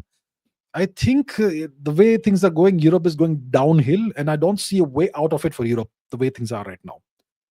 So, yeah, long term, I don't have a good prognosis for the UK and for the EU. And the UK is in the same boat as the EU. Even if they've done Brexit, it doesn't make any difference. The prognosis isn't good at all. Abhishek says, Indians think Obama is some great president, but could you please explain why Obama is the same as any other American president? My question is, what did Obama achieve? What did he achieve? What are his achievements? I mean, if you what did Ronald Reagan achieve? Well, you could say that he kind of presided over the weakening of the USSR, which eventually led to its decline. He was the last great president of the US who, you know, boosted the American economy in various ways. Uh, then George Bush, the senior, he did not do much, obviously. Clinton, what did he achieve? Nothing much. Nothing really much. And what did Obama achieve? What did George W. Bush achieve? Well, he won the second oil war, the second Gulf War. He had Saddam Hussein captured and executed. He uh, oversaw the occupation of Afghanistan, and he launched this war on terror on the world, and he destroyed Iraq. So great achievements. What did Obama do? Well, the one achievement is that he destroyed Libya. It's during his tenure that Libya was destroyed, wasn't it? Obama. So I'm not sure what Obama achieved. What is his great achievement? I'm not sure. Nothing great. The American economy did not do really well at all. Obamacare was a flop. So overall, he did not achieve anything special, anything specific. The only distinction he has is that he is the first non-white, non-completely white American president. It was only half white, not completely white, right? 50% black, 50% white. That's the only distinction that he has. And he had a female Secretary of State for a while, Hillary Rodham Clinton. That's about it. Okay, anonymous scientist says, should India tweak its nuclear deterrence policy in the future and make it more barbaric, like the US nuclear policy? Or is the current policy good? I don't know what the current policy is. Whatever the stated policy is, it doesn't matter. What the real policy is what matters, and that's something you don't disclose to anyone. See, you're not obliged to spell out exactly what your nuclear policy is. Let's say you state that we have a no first use policy. It's a statement you've made. But when, let's say, in the future you go to war, you may decide to change the policy on the spot. So these statements don't matter. Please understand this. The Chinese also have a no first use policy. But let's say they are in a tight corner someday. You think they will hesitate to use nuclear weapons first if needed, if it gives them an advantage? They will not. So all these policy statements and all, you have to take them with tablespoonfuls of salt. These statements are just for public consumption. Okay, so I don't know what the current policy is. I'm sure it's good. That's what I can tell you. Vamshi Kalem says, when/how could the dollar lose its reserve currency status? Vamshi Kalem. When and how could the US dollar lose its reserve currency status? If a significant number of highly relevant nations decide to collectively start using a different currency or a different set of currencies, then the US dollar becomes less viable. It's on shaky ground now. Let's say the BRICS nations, for example. I don't know how many which are the BRICS nations today? We have way more than before, right? Which are the BRICS nations? BRICS nations. So obviously we have the top 5: Brazil, Russia, India, China, South Africa. And now we have Egypt, Ethiopia, Indonesia, Iran, Saudi Arabia, and the UAE. Well, UAE and Saudi Arabia are actually US allies. Indonesia also is. Egypt also is. So, okay. Oh, what is this end of the dollar? That's funny. Okay. So if you have these nations, forget about the other ones: Brazil, Russia, India, China, South Africa. Even if India, Russia, China, and Brazil alone decide to stop using the US dollar, that is a big setback to the US. Obviously, they will go to war. The US will go to war against us if we do that. But yeah, if something like that happens. So BRICS today accounts for more of the world's GDP than the G7 nations. So if the BRICS nations actually decide to do this, to stop using the US dollar and start using maybe the Russian ruble or Chinese yuan, or maybe the ruble, yuan, and rupee collectively, then that could be a huge setback to the US. But that's a very dangerous decision to take, because the US will go to war against you. So it's not going to happen anytime soon. It will not happen suddenly. Maybe it will happen gradually if it does happen, or maybe it won't happen at all for the next 50 years. Who knows? Can't say. I think the probability is higher that this will happen gradually, and maybe BRICS will take the lead. But when, I'm not sure. Animesh says, Happy Dashera. Well, Happy Dashera to you as well and to everybody else. Why does the US offer unconditional support to Israel? Is there an alleged influential Israeli lobby? And what makes it so powerful? Why isn't US support for Europe as strong? Well, there seems to be a powerful and influential Israeli lobby. That's not alleged, it seems to exist. There is this book by John Mearsheimer. Let me see. John Mearsheimer, Israel lobby. Okay, there's this book. So this gentleman, John Mearsheimer, is a very highly respected professor of political science at the University of Chicago. And he has written this book, The Israel Lobby and US Foreign Policy. So there clearly is an Israel lobby in the US, which seems to be pretty influential and powerful in the US political circles. And maybe it is one of the reasons why the US offers this tremendous, essentially unconditional support to Israel, right? So yeah, clearly there is an Israel lobby, and if such a reputable and highly respected professor writes an entire book about this, clearly it exists, right? So that possibly could explain why the US, offers this unconditional support to Israel. Why isn't US support for Europe as strong? Well, the US sees Europe as an asset to be used. Europe essentially is under de facto US occupation. Many of the EU nations, many of the NATO nations are under the US occupation, which means that the US has troops on those nations' territories and military bases on those nations' territories. In some of the nations like the Netherlands and Turkey, etc., the US has actually deployed nuclear weapons on these nations' territory. So, and when it comes to the EU, not NATO, but EU, then EU is run by Brussels. EU is ruled by Brussels, and Brussels is in the pocket of Washington, D.C. So the US sees Europe as an asset, not as an ally. But it sees Israel probably as an ally, not as an asset. So that's the difference. Sanatan Jigyasu says, what's the difference between third, fourth, fifth generation fighter planes? What specific trade-offs do they offer? Is newer generation always better in all situations? Educate me. Okay. It's about significant technological leaps every time. So the first generation is the basic jet engine fighter planes. The second generation is your MiG-21s. Is MiG-21 second or third generation? It's all about technological leaps every time. So the fifth generation fighter planes are stealth fighter planes that can destroy targets at standoff ranges, like 200, 300 kilometer ranges. So that depends on the kind of missiles they have and also stealth characteristics. Fourth generation fighter planes typically don't have stealth characteristics, and they don't have the capability to destroy targets at standoff ranges. So let's say you have a dogfight between two planes. If it's a third generation fighter planes, then they will have to come into close proximity to launch short range missiles at each other, or cannons, that sort of thing. Fourth generation fighter planes will be able to fight at longer ranges and eliminate targets from longer ranges, maybe 20, 30 kilometers. Fifth generation fighter planes can do that at like 300 kilometer ranges, and they will be stealthy. That's the kind of thing. So let's quickly take a look at examples of fighter plane generations. Examples of fighter plane generations. Let's see, first, second, third, fourth, fifth.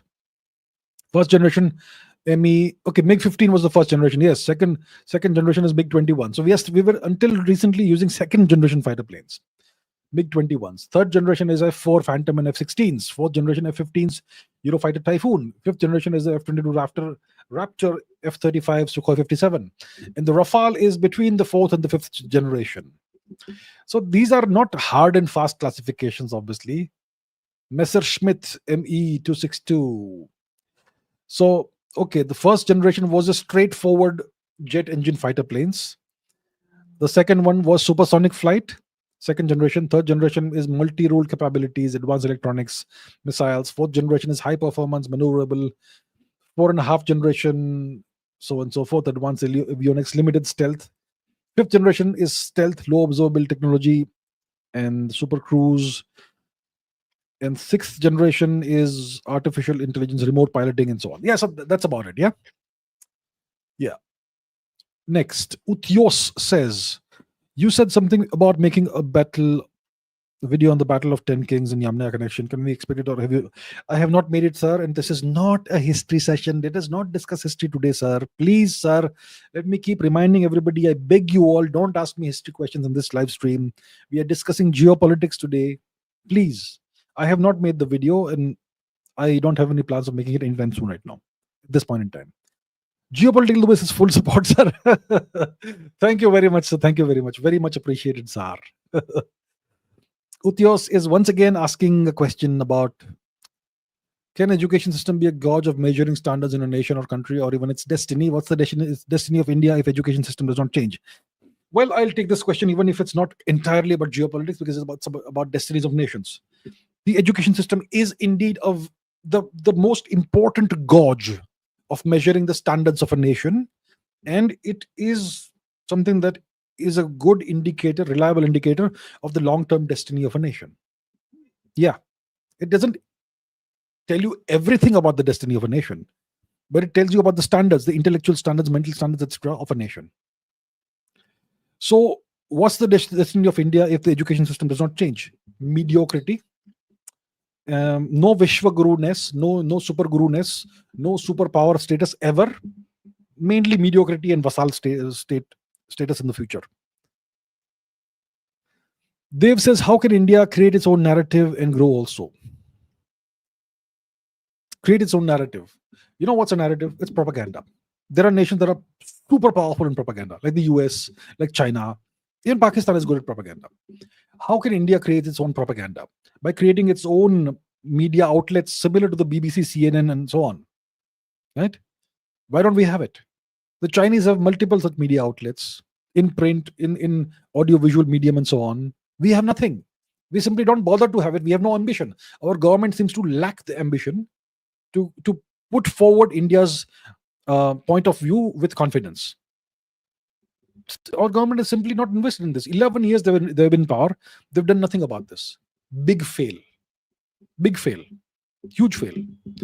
So what India can do is create these media outlets similar to the BBC, similar to CNN, similar to Deutsche Welle, France 24, similar to what the CCT and the Chinese have, Xinhua, and so on. We have done nothing of this. We simply don't care. That's one thing we can do. Secondly, take the social media battle and war seriously. If the Americans and Pakistanis and Chinese can use millions of bots to push their propaganda, why can't India do it? Why are we not fighting this battle? It's like we simply don't care. So that's what India can do. But the government seems to have no ambition of doing that. Ayers Manticore says, can we initiate an emergency and enforce critical reforms, restructure the bureaucracy, and change the parameters of the Constitution of India to suit India? Theoretically, it's possible, I suppose.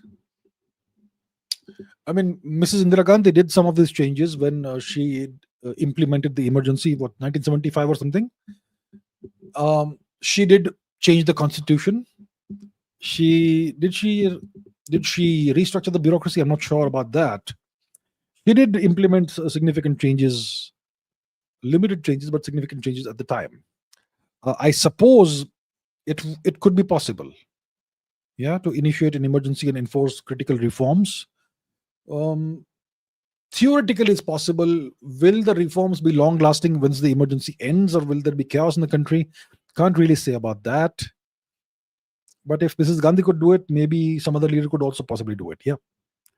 Vinay Joshi says, how do you compare Middle Eastern Spring with Indian Spring? There is no Indian Spring.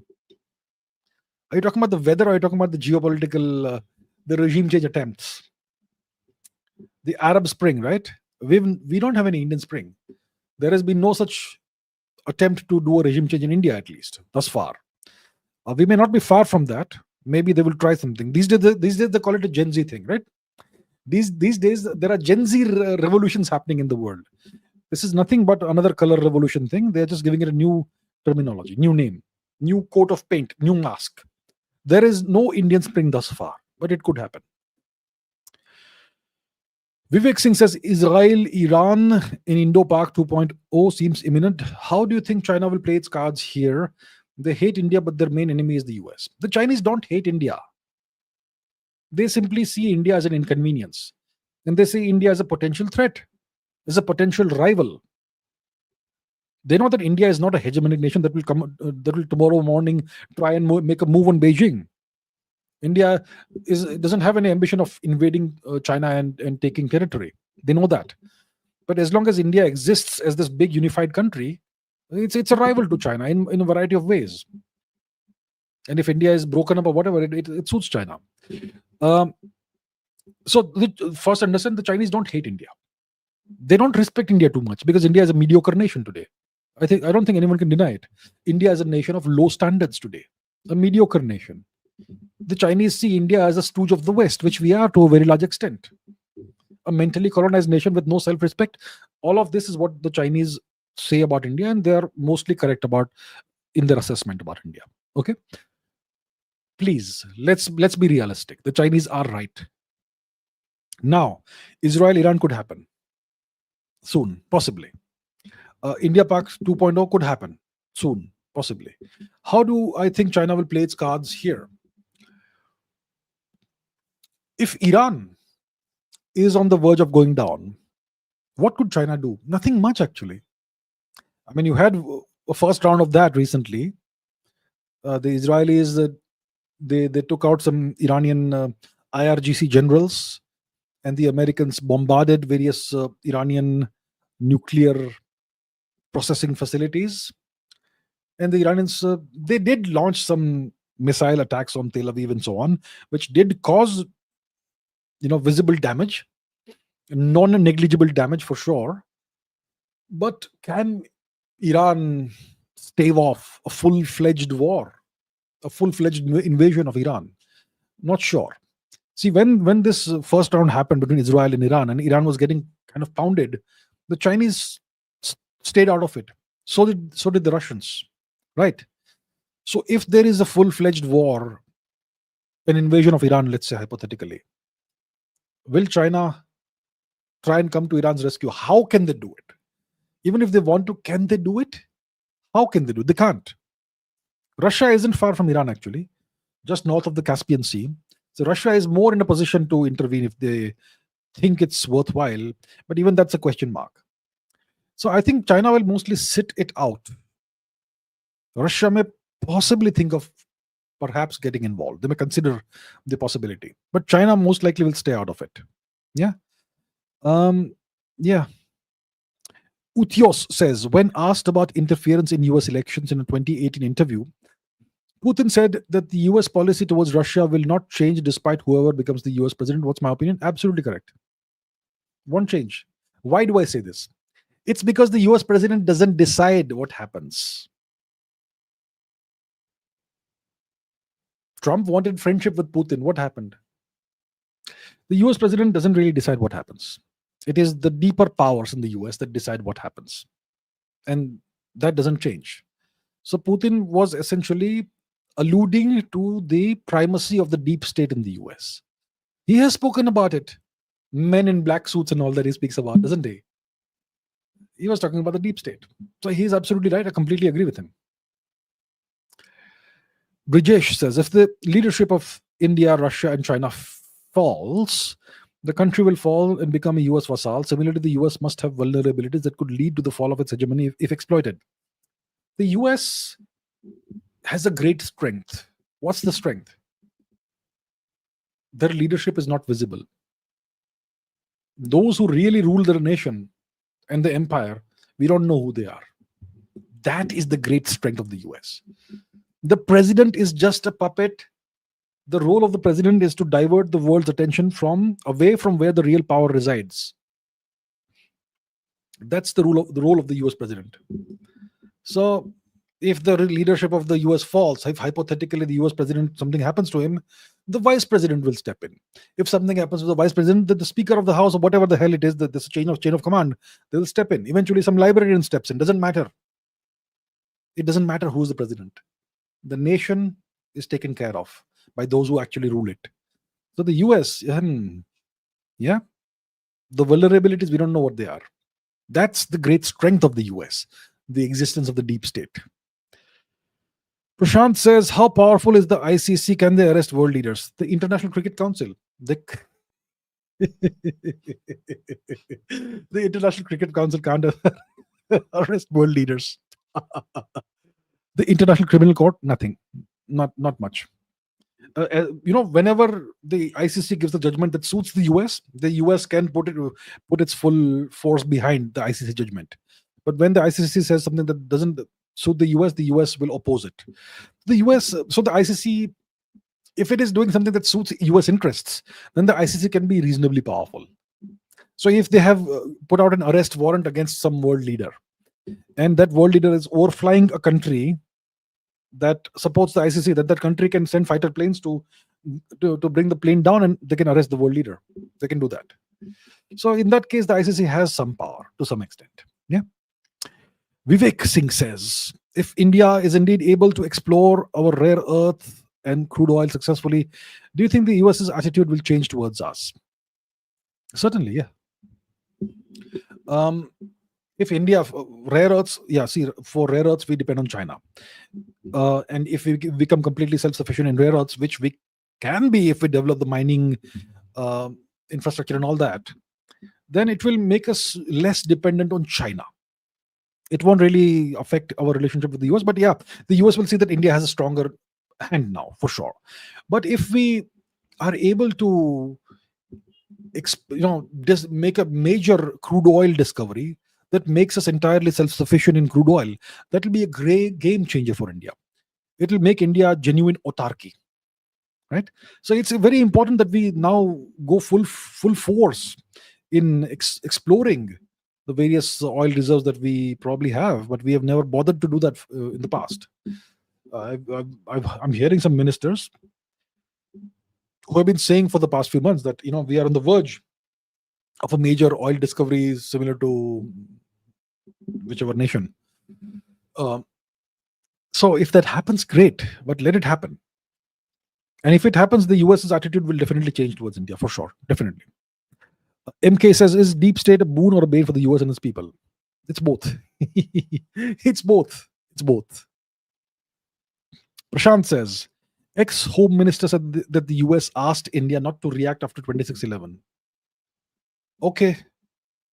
Who's the ex-Home Minister? Is it who was the Home Minister then? Was it Mr. Chidambaram or was it Mr. Shivraj Chauhan? Not sure who. I think both of these gentlemen were involved in the Home Ministry around that time. I think when 26/11 happened, it was Mr. Not Shivraj Chauhan, sorry, Shivraj Patil. I apologize. Shivraj Patil. I think he was the Home Minister. And eventually it was Mr. Chidambaram who took over the position. I'm not exactly sure about the chronology. And I'm not sure who's the Home Minister who said this. But it is entirely possible, and I would not be surprised at all if the US told India not to react. And India did not react. Initially, Dr. Manmohan Singh had demanded that the head of the ISI should come to India and explain what happens and so on. And the Pakistani Prime Minister of the time had actually agreed. But after a few days, they walked back and they said, we are not sending anybody. And they started sending dossiers and stuff, whatever. And India did not take any action against Pakistan, despite this clearly being a Pakistani terrorist attack on India. One of the most heinous terrorist attacks against India. And nothing was done. Dr. Manmohan Singh did not even speak up for a few days. So that's how it went. That's how India was back in the day. Sam Lovely says, the future of H-1B with $100,000 fee, will the visa program stay, and what happens to existing H-1B visa holders in the US? The visa program will most likely stay. And now it's going to have this fee, right? So the existing H-1B visa holders, I don't think there's going to be any impact for them until they have to renew the visa. I'm not sure how many years it takes before you to renew the visa, whether it's 3 years or 5 years or whatever. But eventually you have to renew it, right? I suppose that's when you have to pay that $100,000 fee. If Yeah, probably. Is it a one-time thing? Is it a multiple-time thing? Every time you renew, due to pay 100,000, that would make it super expensive. But I'm sure that if the talent is good enough, then the US companies will be able to afford that $100,000 every once in 5 years. That should not be a lot for them. So I think it's gonna come up when the visa renewal happens. And in that case, the company will be willing to renew only if the person is genuinely going to provide the kind of value which makes that $100,000 investment for 5 years a viable investment with a positive return on investment. So many of these H1Bs will most likely not be renewed. Only the top performers will be allowed to stay. So that's what will most likely happen to existing H1B visa holders in the US. They are safe as long as the visa is there. They will not be affected right now. But when the visa renewal happens, at that time, their future will be decided by their companies.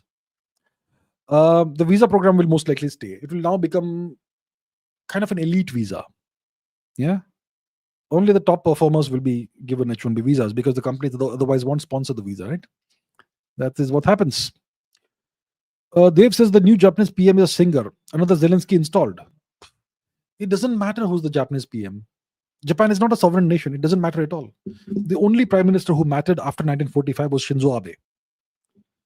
It doesn't matter who's the prime minister.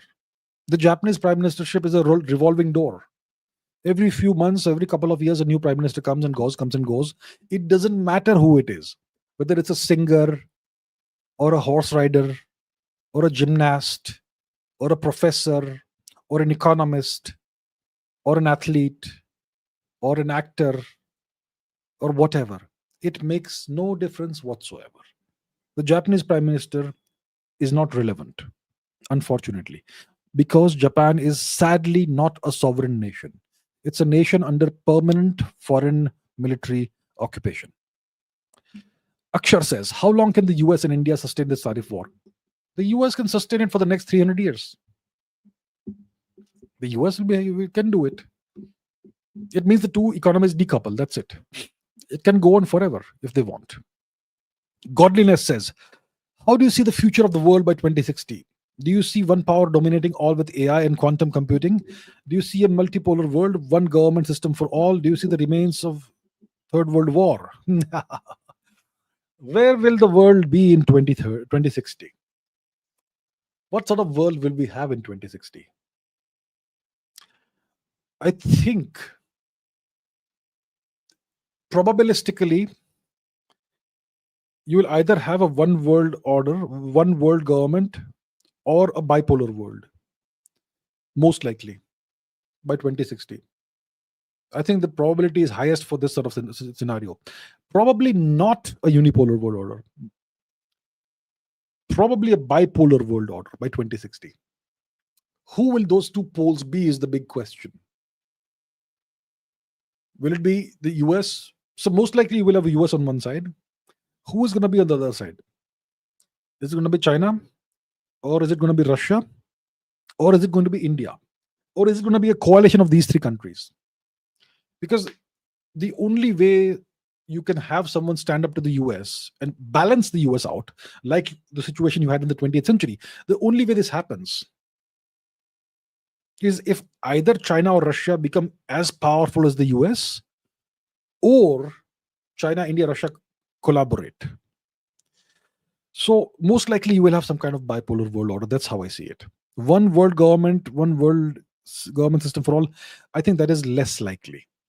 And I hope there is no third world war, because there will be nothing left after that if a third world war happens. Viraj Mehra says, trying to buy geopolitics from first principles, but not getting an issue, no response for support. I will look into it, sir. Thank you very much. Akshar says, if we already have nuclear powered submarines, then what stops us, besides funds, from making a nuclear powered aircraft carriers? We don't need one. That's what stops us.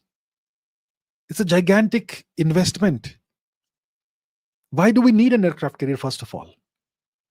It's an obsolete platform from the 20th century. I don't care what so and so military expert is saying. I have no interest in someone's uh, authority. That I have been a military, a naval officer for 70 years. That's why I am the right authority to speak about this. I don't care. I look at things from a logical perspective. I have some understanding myself, on my own. My opinion is that the aircraft carrier is an obsolete weapons platform. It's an obsolete thing. The principal ship, the principal naval ship of the 21st century is the submarine. Nothing is more deadly than a submarine. An aircraft carrier is a status symbol. It's a visible thing. If you are a superpower with no challenge, nobody to challenge you, then an aircraft carrier is how you bully other nations. But an aircraft carrier cannot survive in a contested environment during a time of war. It will be wiped out. It is a super enticing target. It is a mathematical probability. It is not a mathematical probability. It's a mathematical certainty that it will be destroyed with a sufficiently capable adversary in front of you. It's as simple as that. An aircraft carrier is a gigantic waste of money. And especially for India, we don't need an aircraft carrier.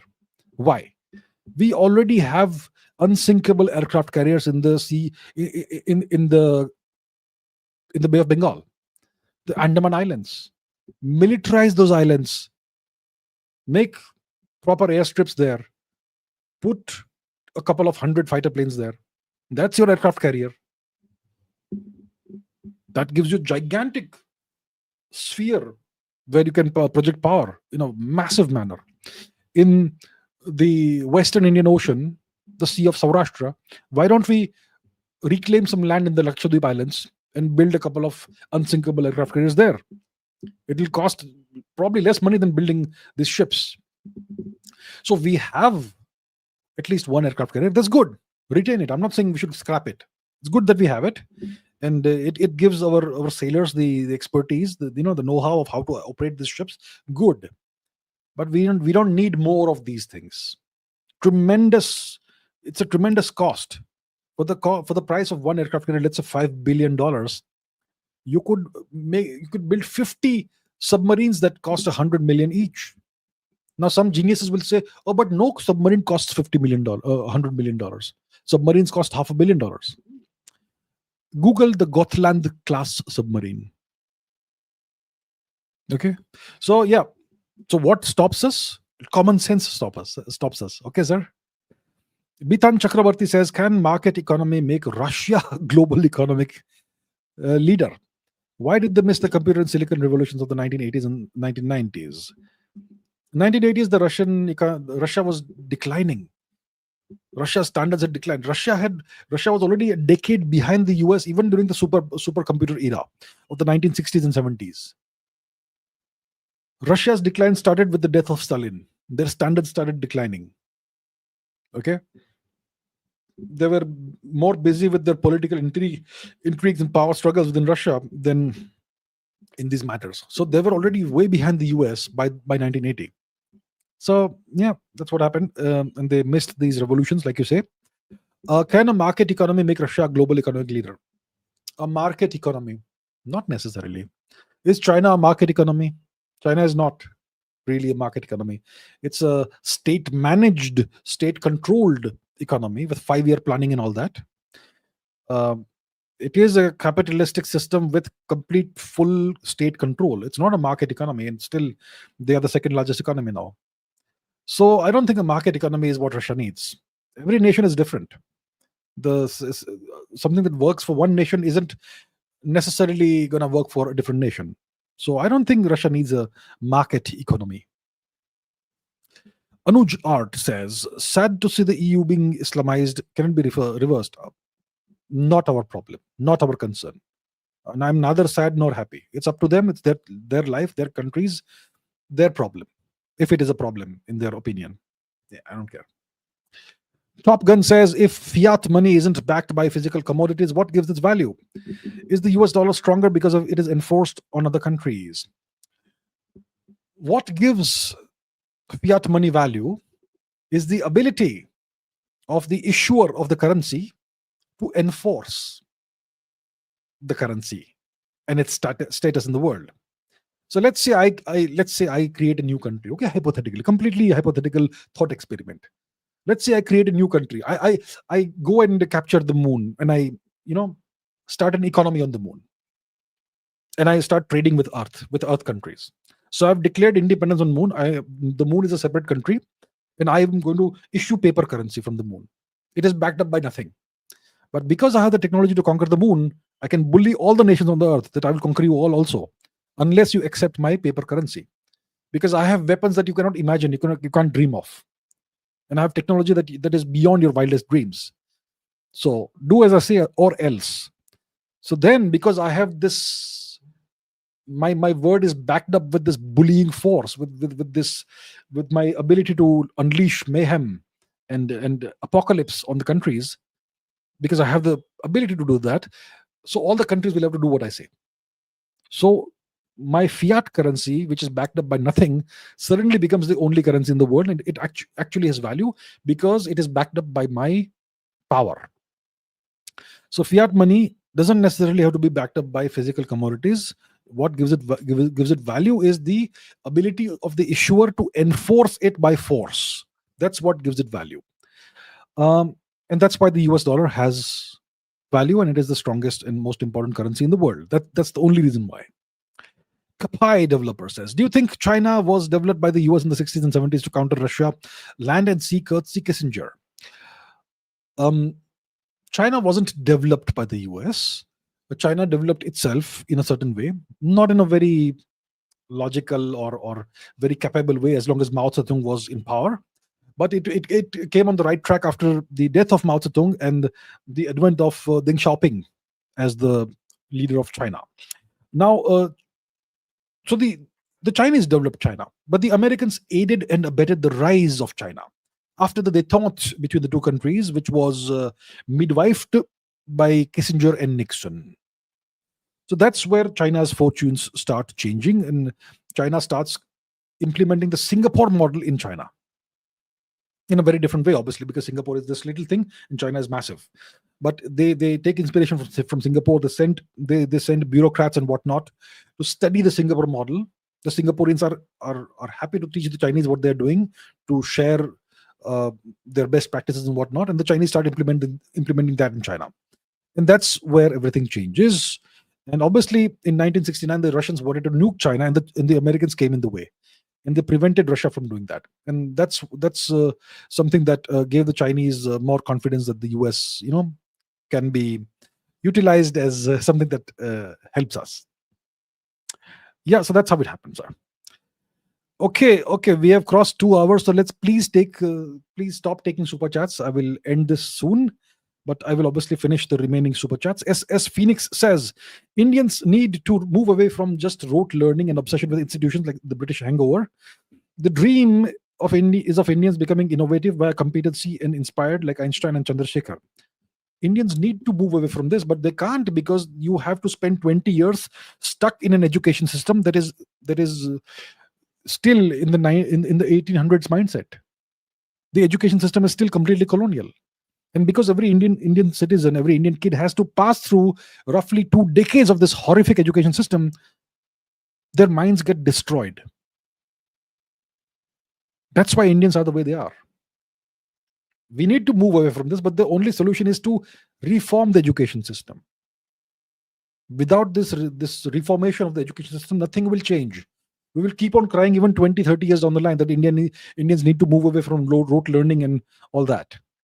But unless the government takes the steps and implements these reforms, nothing will change. And nothing is being done. So that's where we are right now.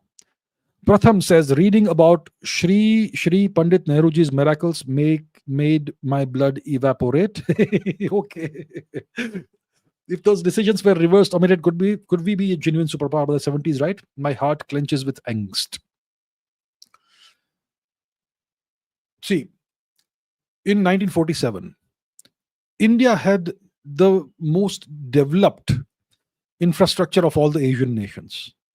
India had a world-class navy. India had a battle-tested, war-tested armed force. India had the whatever the British left behind, the infrastructure of occupation and extraction that we could have built upon to create a proper infrastructure that serves the nation. We were not in ruins like Japan. We were not smoldering in ashes like China. If we had implemented even a Russian style socialist economy, then by 1970 we would have been a superpower. Yeah, incredible opportunities lost. Those 20-30 years, India should have grown at 15% every year, the Indian economy. So yeah, what can I say? You're right, I agree with you. Akshar says Russia offered to co-develop Sukhoi 57 and India funded Russia's FGFA. However, Russia then refused to TOT despite promising to do so. How can India now trust Russia to not do the same upfront TOT? Trust but verify. Verify, then trust. If they are offering it, we need to see evidence of what they're offering. Right? So you don't transfer the full money. You have to do it in a very step-by-step calibrated manner. You don't blindly trust anybody, even Russia, because we've had these experiences with Russia. Right? We spent so much money on the FGFA fighter plane co-development, and they were creating problems. They were not. I'm sure some of the blame was India's also. Expecting too much from the aircraft, but they probably were not willing to share all the technology, which is a big problem. So if they are saying that they will co-develop this, no, it's not co-development. It's already developed. It's co-production. India will set up a production line in India, and all the technology will be fully transferred to India. That's the promise. So we will have to, if we go ahead with this, we will need proper assurances, and the money should not be put forward until we can see clear evidence that the full technology is being transferred. So you can't blindly trust anybody, right? So it has to be negotiated properly in a step-by-step, phase-by-phase manner in such a way that this time we don't lose money unnecessarily without getting anything returned. And obviously now the times have changed. In 2018, Russia was not under the kind of pressure it is today. Russia needs India as an ally today. And so, yeah, we'll have to look into it from that perspective. SS Phoenix says, Dutch and City of London elites are the ones controlling neoliberal and neocon policy in the West. Ukraine is to Russia what Israel is to Iran, what Pakistan is to Bharat. Indians need to stop falling for pro-Israel psy-ops. Okay, if you say so, sir. Once again, I am not sure what the Israeli angle could possibly be in here.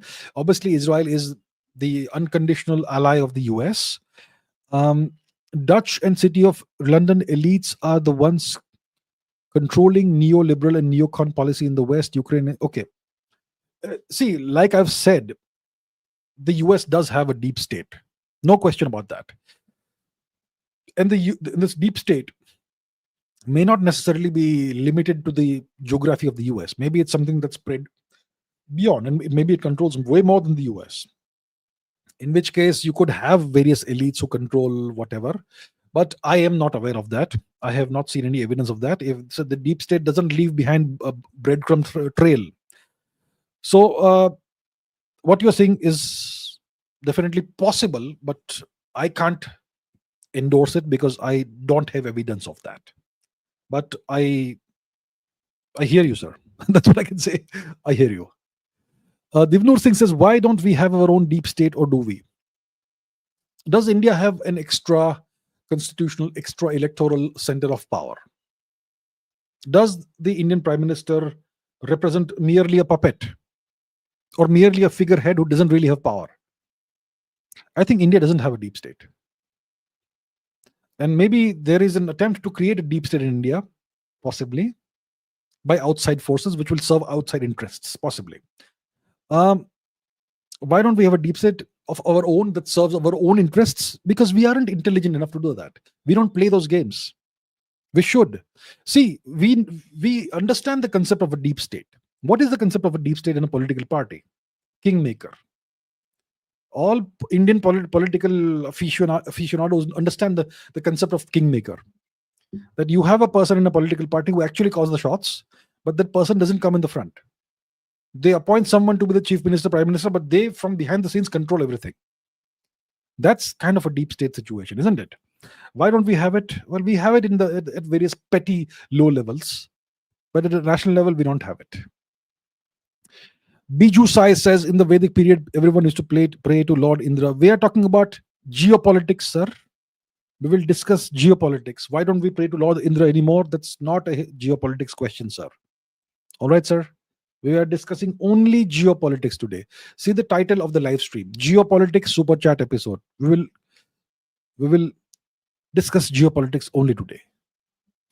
Akshar says Dr. Kotha Harinarayan, chief architect of Tejas, is against buying any foreign jets as it would deal decisive blow to India's AMCA. How do we then deal with gap of squadron strength? What should we do? I don't care what Dr. whoever says whatever. Dr. Kota Harinarayan, the chief architect of Tejas, he doesn't get to decide India's defense policy, right? He is an engineer. He should talk about engineering. Let the government of India decide what is best in India's best interests. We thank him for being the chief architect of Tejas, and he deserves the fullest respect from the people of India for what he has done. But he is an engineer. I don't think he's some kind of geopolitical expert, right? So I'm not sure if he should be talking about what we should buy, what we should not buy. Tejas needs to be improved. Right? The Tejas variant that we have right now, it's the first generation variant. We need to come up with the Mark 1A, then Mark 2, and so on, which would be further improvements. Like I've said so many times, aircraft engineering, aircraft design it's all about iterative improvements. You first start producing a basic version, which is not the best version, but you start producing it and you start using it. Then you implement improvements. That is the second generation fighter plane, the same Tejas, but Tejas Mark 1A or whatever. Then you do some more changes and make it even better fighter plane. That becomes the Mark 2. And eventually it becomes a world-class thing at some point. Maybe it already is. I'm not saying it's not. But if we buy foreign jets right now, how does it deal a decisive blow to the AMCA? It gives the AMCA breathing time. It takes the pressure away from the AMCA program. The AMCA will not come into production until the 2030s. What do we do until then? So I don't agree at all if Dr. Kota Harinarayan has actually said this. If he has said this, I don't agree with it. We need numbers. We need some interim solution. And for that, we most likely should acquire 100, 200, whatever number of some other type of fighter plane, either the Rafale or the Sukhoi 57, or maybe both, as an interim stopgap measure. We need that urgently. Pratik Vora says, you keep saying Indians have low standards. How do you see it going in the long run? Are the West standards decreasing day by the day? Already started with their education system. Yeah, the Western civilization is what they like to call it. It is declining. You can see the decline very clearly. You can see the decline in so many different ways. In the 1990s, listen to the music, for example, that came out from the West in the 1990s. Listen to the music that is in vogue today. Mumble rap and God knows what other garbage. And that is what they find aesthetically pleasing today, the Gen Z and millennials and all that. That's the decline in quality and standards that you're seeing right there. If you look at the living standards, the way of life and all, and so much more, everything, all the standards are declining. Education system standards are declining, especially in the US. The standards have declined drastically, education system wise, in the US. And I'm not sure about the other countries in the EU and so on. I think their standards may be slightly higher still. But overall, yeah, they are making all kinds of compromises to accommodate all kinds of garbage. So overall, it's going down. Everything is going down. India also, you could say it's kind of declining, the standards. The more reservations you implement, the more the standards decline. And the more you will have people wanting to leave the country. So overall, yeah. See, when I say Indians have low standards, I'm not blaming the people of India. The system is enforcing these low standards, right? It's not the fault of the people of India that the nation suffers from low standards. Indians are the victims of this system of low standards, this imposition of low standards on them, and they don't even realize that this is being done to them. That's the problem. Okay, Divnur Singh says, is a Swarna Bhumi hostile towards India today? No. By Swarna Bhumi, I assume you mean Thailand. Thailand is not hostile to India at all. Um, Thailand, of course, is, you could say, an ally of the US. So that is the case, but it is not hostile towards India in any shape or form. Not at all. Not at all. Divnur Singh says, what's going on with the Pope spreading communist propaganda and talking about climate change and saying illegal immigration is fine? Well, I am not aware of what the Pope has been saying, but it's the first ever American Pope, isn't he? So, well, if he is saying such things, well, I would not be surprised too much, right? So he's spreading communist propaganda. Well, that's interesting. And talking about climate change. Well, Americans do talk about climate change a lot. It all started with Al Gore, didn't it? What was the thing? An inconvenient truth or something. The year 2000 or 2001, or around that time, quarter century ago, Al Gore started it all. And the Pope is also saying that illegal immigration is fine. Well, okay. I wasn't aware of, I've not been keeping track of what the Pope is doing. But okay, interesting that he's saying that. Not surprising though, considering the fact that he's an American. Vamshi Khalem says, the Indian air chief recently revealed that many Pakistani F-16s were shot. India is becoming openly confrontational with the US. Permanent change in India's vision and policy. India finally woken up. See, if the air chief is saying that a certain number of Pakistani F-16s were destroyed, it's a confrontation with Pakistan, not with the US. India is not being confrontational with the US. India is not that stupid. India is taking a hard line with Pakistan, which we need to, which is fine. And I seriously don't understand, why are we revealing all this now?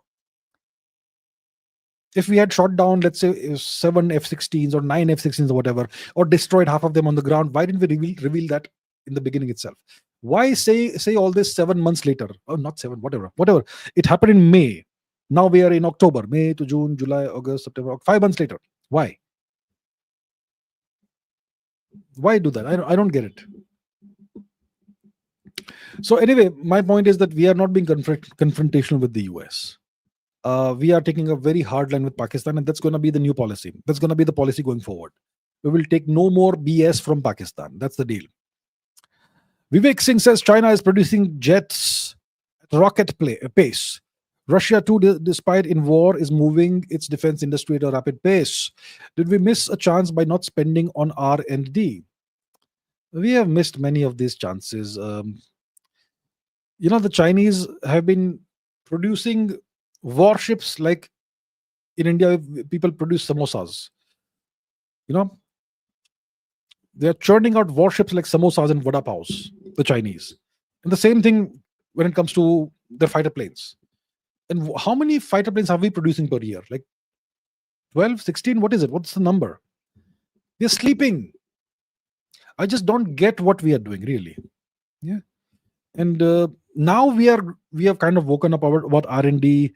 We have various private players who are working on the jet engine program and other things. But India is a very reactive, very lethargic nation. And it's very disappointing overall. Airs Manticore says, what about building Goliath-sized submarines? I am in favor of building the smallest submarines that's possible, while maximizing lethality. Why build gigantic things? Submarines are supposed to be stealthy objects, stealthy assets. The larger a submarine is, the lower is its stealth, and the more detectable it is. Ideally, we should miniaturize everything. Instead of building gigantic warships, destroyers, we should build missile boats with long legs. A missile boat, don't invest more than $10-20 million on each. And each missile boat should carry about 3 BrahMos missiles. And we should have, let's say, 100 of these, or even 300 of these. So if one of these things costs $20 million, and if you have 100, that's 2 billion. If you have 300, it's 6 billion. For the price of one aircraft carrier, you can have 300 missile boats with long legs, which you can disperse all over the Indian Ocean region, each with 3 BrahMos missiles. It is a frightening prospect for any enemy. Frightening. Because if you have one big warship with 128 missiles, taking one warship out will disable those 128 missiles, neutralize them. But if you have a swarm of missile boats, tiny missile boats, imagine the nightmare for the enemy. Now, transpose that to submarines. Instead of having this big Goliath submarine, which costs you $1 billion, have 10 small submarines in its place and disperse them all over the place. Each of them has a nuclear capability or whatever capability. Some are hunter killers, some are ballistic missile submarines. Imagine how much more difficult it becomes for the enemy. Think logically and rationally, my dear Indian people. Size doesn't matter in everything. Okay? Sometimes the reverse is more dangerous. All right. It's all about distributed lethality. That is what makes you dangerous, not concentrated lethality. Distributed lethality is what is really what you want. Divnur Singh says, what were the geopolitical implications of the removal of the gold standards and shift to fiat currency in the US? It was essentially the imperial moment, the all-out imperial moment of the US. Until then, they were playing by the rules that they had imposed upon themselves. That the US dollar, we're going to play nice. We're going to actually have a proper value associated with the US dollar. So if I have this much currency in circulation, I'm going to have exactly that much gold in my vaults in Fort Knox and whatever else place. Yeah. But after 1971, they unlinked the US dollar from the gold standard, and the US became the dollar became a fiat currency. And for some time, they pegged it to the price of petroleum because they controlled Saudi Arabia and whatnot, and Iran also at the time. Yeah, so that was the petrodollar era. Then around 79, even that was jettisoned, and it became completely, totally fiat currency. It was, it was enforced through the US military muscle. So the geopolitical implications of that is that it made the US a more hegemonic, more tyrannical power eventually. Yeah. So right now, why does the US dollar still have the status of the US of the global reserve currency? It's imposed by force. If the BRICS nations, for example, were to stop using the US dollar, the US will actually go to war against BRICS nations, especially India and South Africa, the weaker ones. So that's the deal. It was the signal that the US is becoming more and more hegemonic and tyrannical. Divnur Singh says, what happens when the Arctic snow melts and seas north of Russia and Canada open up? There's going to be a whole new contest over there, whole new competition, Arctic competition, the Arctic trade routes. And the thing is that, that region has a lot of oil and gas reserves, which until now have been kind of inaccessible or very hard to access because of the thickness of the sheet ice that covered these regions. But now with the melting of the ice and all that, all of this is opening up, and Russia is going to definitely exploit these oil and gas reserves there. The Americans will also do that because Alaska is all the way up there, and Canada also, because Canada has a presence there. So Russia, the US, Canada is kind of a proxy of the US. So Russia and the US are going to be in competition for exploiting these resources. China is going to be involved because the Russians want China to be involved in there, and possibly even India. So India, China, Russia, and the US will be involved there. The Canadians and the Europeans also will be involved in some shape or form. So it's going to be a new region of contention and geopolitical competition. And obviously, it's going to open up new trade routes also. So Russia will no longer have to, it will give Russia more options for trading with various nations. So yeah, competition is going to hot up heat up really significantly over here. Utyos says US fears India's rise, and as Russia and China are declining demography. The US doesn't fear India's rise. The US wants to prevent India's rise. Right now, there's nothing that the US fears about India. There is nothing about India that frightens the US today. India is kind of a joke to the US today. Okay, let's be very clear about this. The US does not fear India today. There is nothing in India that is fearsome today. India is a nation beset with mediocrity and low standards. And despite these mediocrity and low standards, India is still growing at 6.5 or whatever percent per year because of the inherent potential of the people of India. Okay? And even if India keeps on growing at just 6%, 6.5% per year for the next 20 years, 30 years, India will transform into eventually something that scares the US. So in 20, 30 years' time, India could be the next China. With all the problems, all the faults, all the problems, India will still become the next China in 20, 30 years.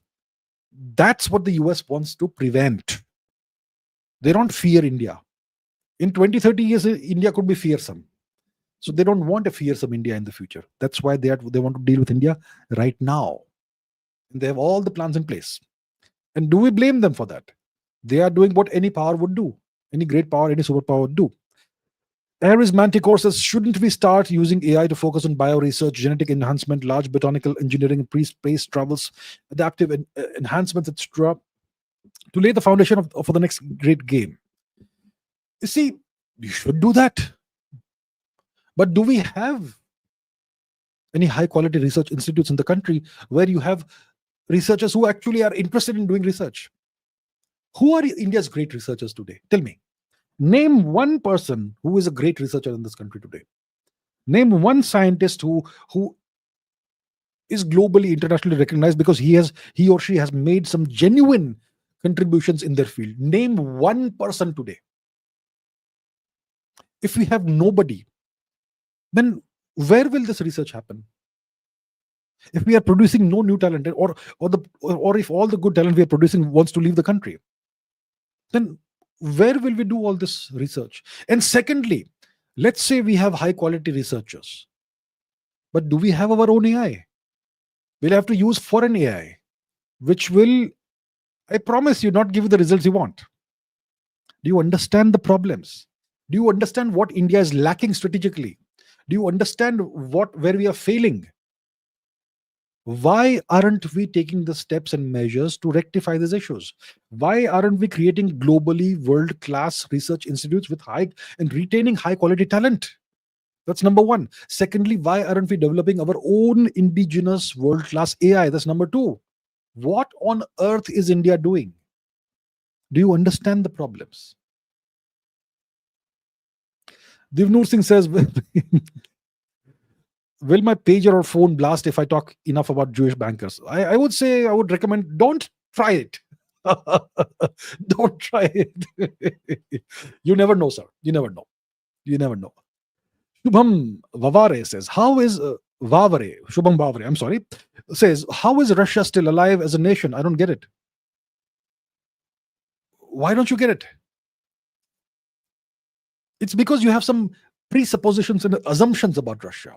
Maybe you have assumed that Russia is a weak, precariously balanced little nation that has nothing in it, right? The fact is that Russia is a very powerful nation. Russia is a nation that doesn't depend on anybody, on any other nation for anything. It has everything it needs within its own territory. Whether it is oil, whether it's gas, whether it is metals, whether it is any kind of resources, whether it is rare earths, whether it is uranium, whether it is whatever, whether it is the substances needed for chemicals and fertilizers. It has a high quality industrial base. It has world-class scientists, engineers, and it has top-class leadership.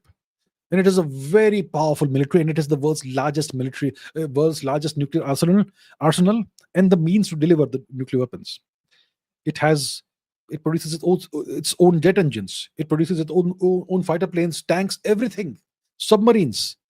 What does Russia lack? Why are you surprised? I'm surprised. I'm seriously surprised, sir. Please don't make assumptions. Study things properly, research things properly. Okay, next, Satbhai says, what are the hindrances that we are facing developing IMEC and Chennai Vladivostok corridor? IMEC, India, Middle East, Europe corridor. Well, the Gulf, the moment, see, the IMEC corridor was announced in 2023, October or something, in New Delhi, right? During the G20 summit in New Delhi, when Mr. Biden was the president of the US. And as soon as it was announced, Hamas launched this horrific terrorist attack on Israel. And then the Gaza war started, and that derailed the whole thing, the IMEC. The Saudis wanted the beginning of the implementation to start, the implementation to start within 45 days of the announcement. Right? So the situation in the Gulf region is the hindrance. And then you have the Iran-Israel situation as well. So if peace returns to the Middle East, maybe IMEC could take off, but maybe not. Maybe the US doesn't want IMEC now today. That's also a possibility. Chennai Vladivostok. How do you do that? You have to go through Chabahar, right? Chennai to, I suppose it will be okay. Chennai Vladivostok, the eastern sector. So Chennai through the Strait of Malacca, through the so-called South China Sea, through the Sea of Japan, and into Vladivostok. Okay, that's how. I'm not sure what is hindering that. I've not really looked into it, but I think if you want to do it, you should go ahead and do that as soon as possible. As soon as possible. Divnur Singh says, does change come from up to down or grassroots to up like the French Revolution? It works both ways. It depends on the nation. It depends on the dynamics in a nation. It depends on the kind of structure and setup you have in a nation and the kind of system that you have in a nation. So if you have, let's say, an authoritarian nation, let's say China, typically change comes top down. The top decides what happens, what's going to happen, and then it's pushed downwards and it's implemented as per the wishes of the top. That's what happens in China. In North Korea, the same thing. In the US, it's a little more complex. It's still an authoritarian nation. There's a lot of top-down thing, but there is bottom-up also to some extent. But the bottom is allowed to vent in various ways. But it's still more top-down than bottom-up in the US. In a country like India, there's very little top down. It's more bottom up in India, more bottom up. So it depends on the context. It depends on the nation, the culture, the system, the statics and dynamics and the political system and the societal circumstances and so much more. Yeah. Divnur Singh says, will getting powerful give Indians civic sense, or will getting civic sense make Indians strong? Make India strong. Getting powerful will not necessarily give Indian civic sense.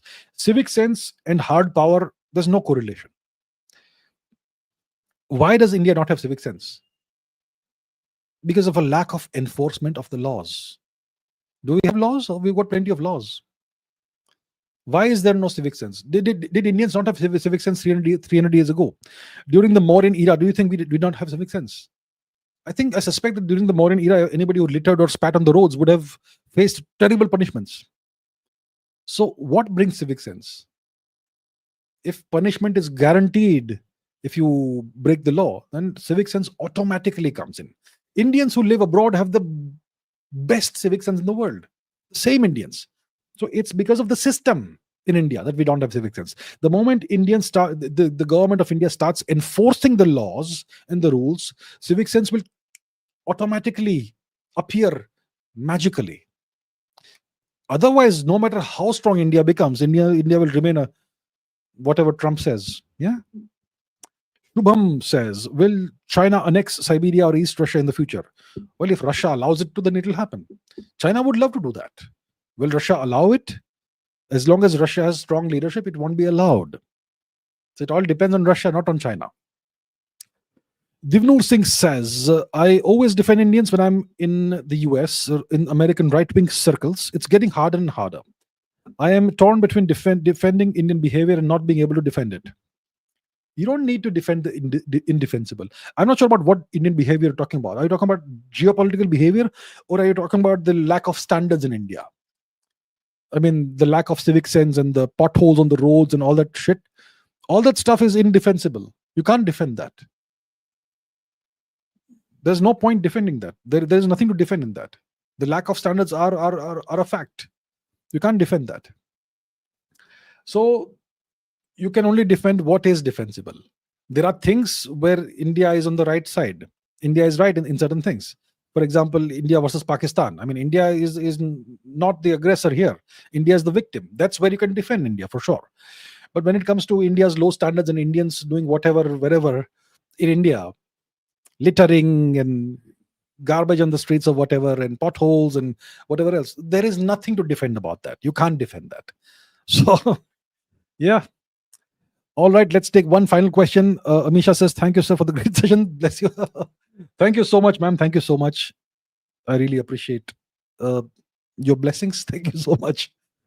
Okay, I think that brings us to the end of this session. It's been 2 hours, 41 minutes. How did the time fly? 2 hours, 41 minutes. 41 minutes. All right, people, thank you so much for all your questions. It was always fun taking all these questions in real time from people from various parts of the world. Always enjoy this. Thank you so much, everybody. And I shall now end this live stream. And I look forward to seeing you in next week's live streams. We're going to do this once a week, the geopolitics session, because there's always something new to discuss. So thank you, everybody. Thank you very much. Once again, I really appreciate your participation, your support, your viewership. And I shall remind you again, keep learning, keep asking questions, and keep raising your standards. And I will see you in the next one. Take care. Thank you. Bye-bye.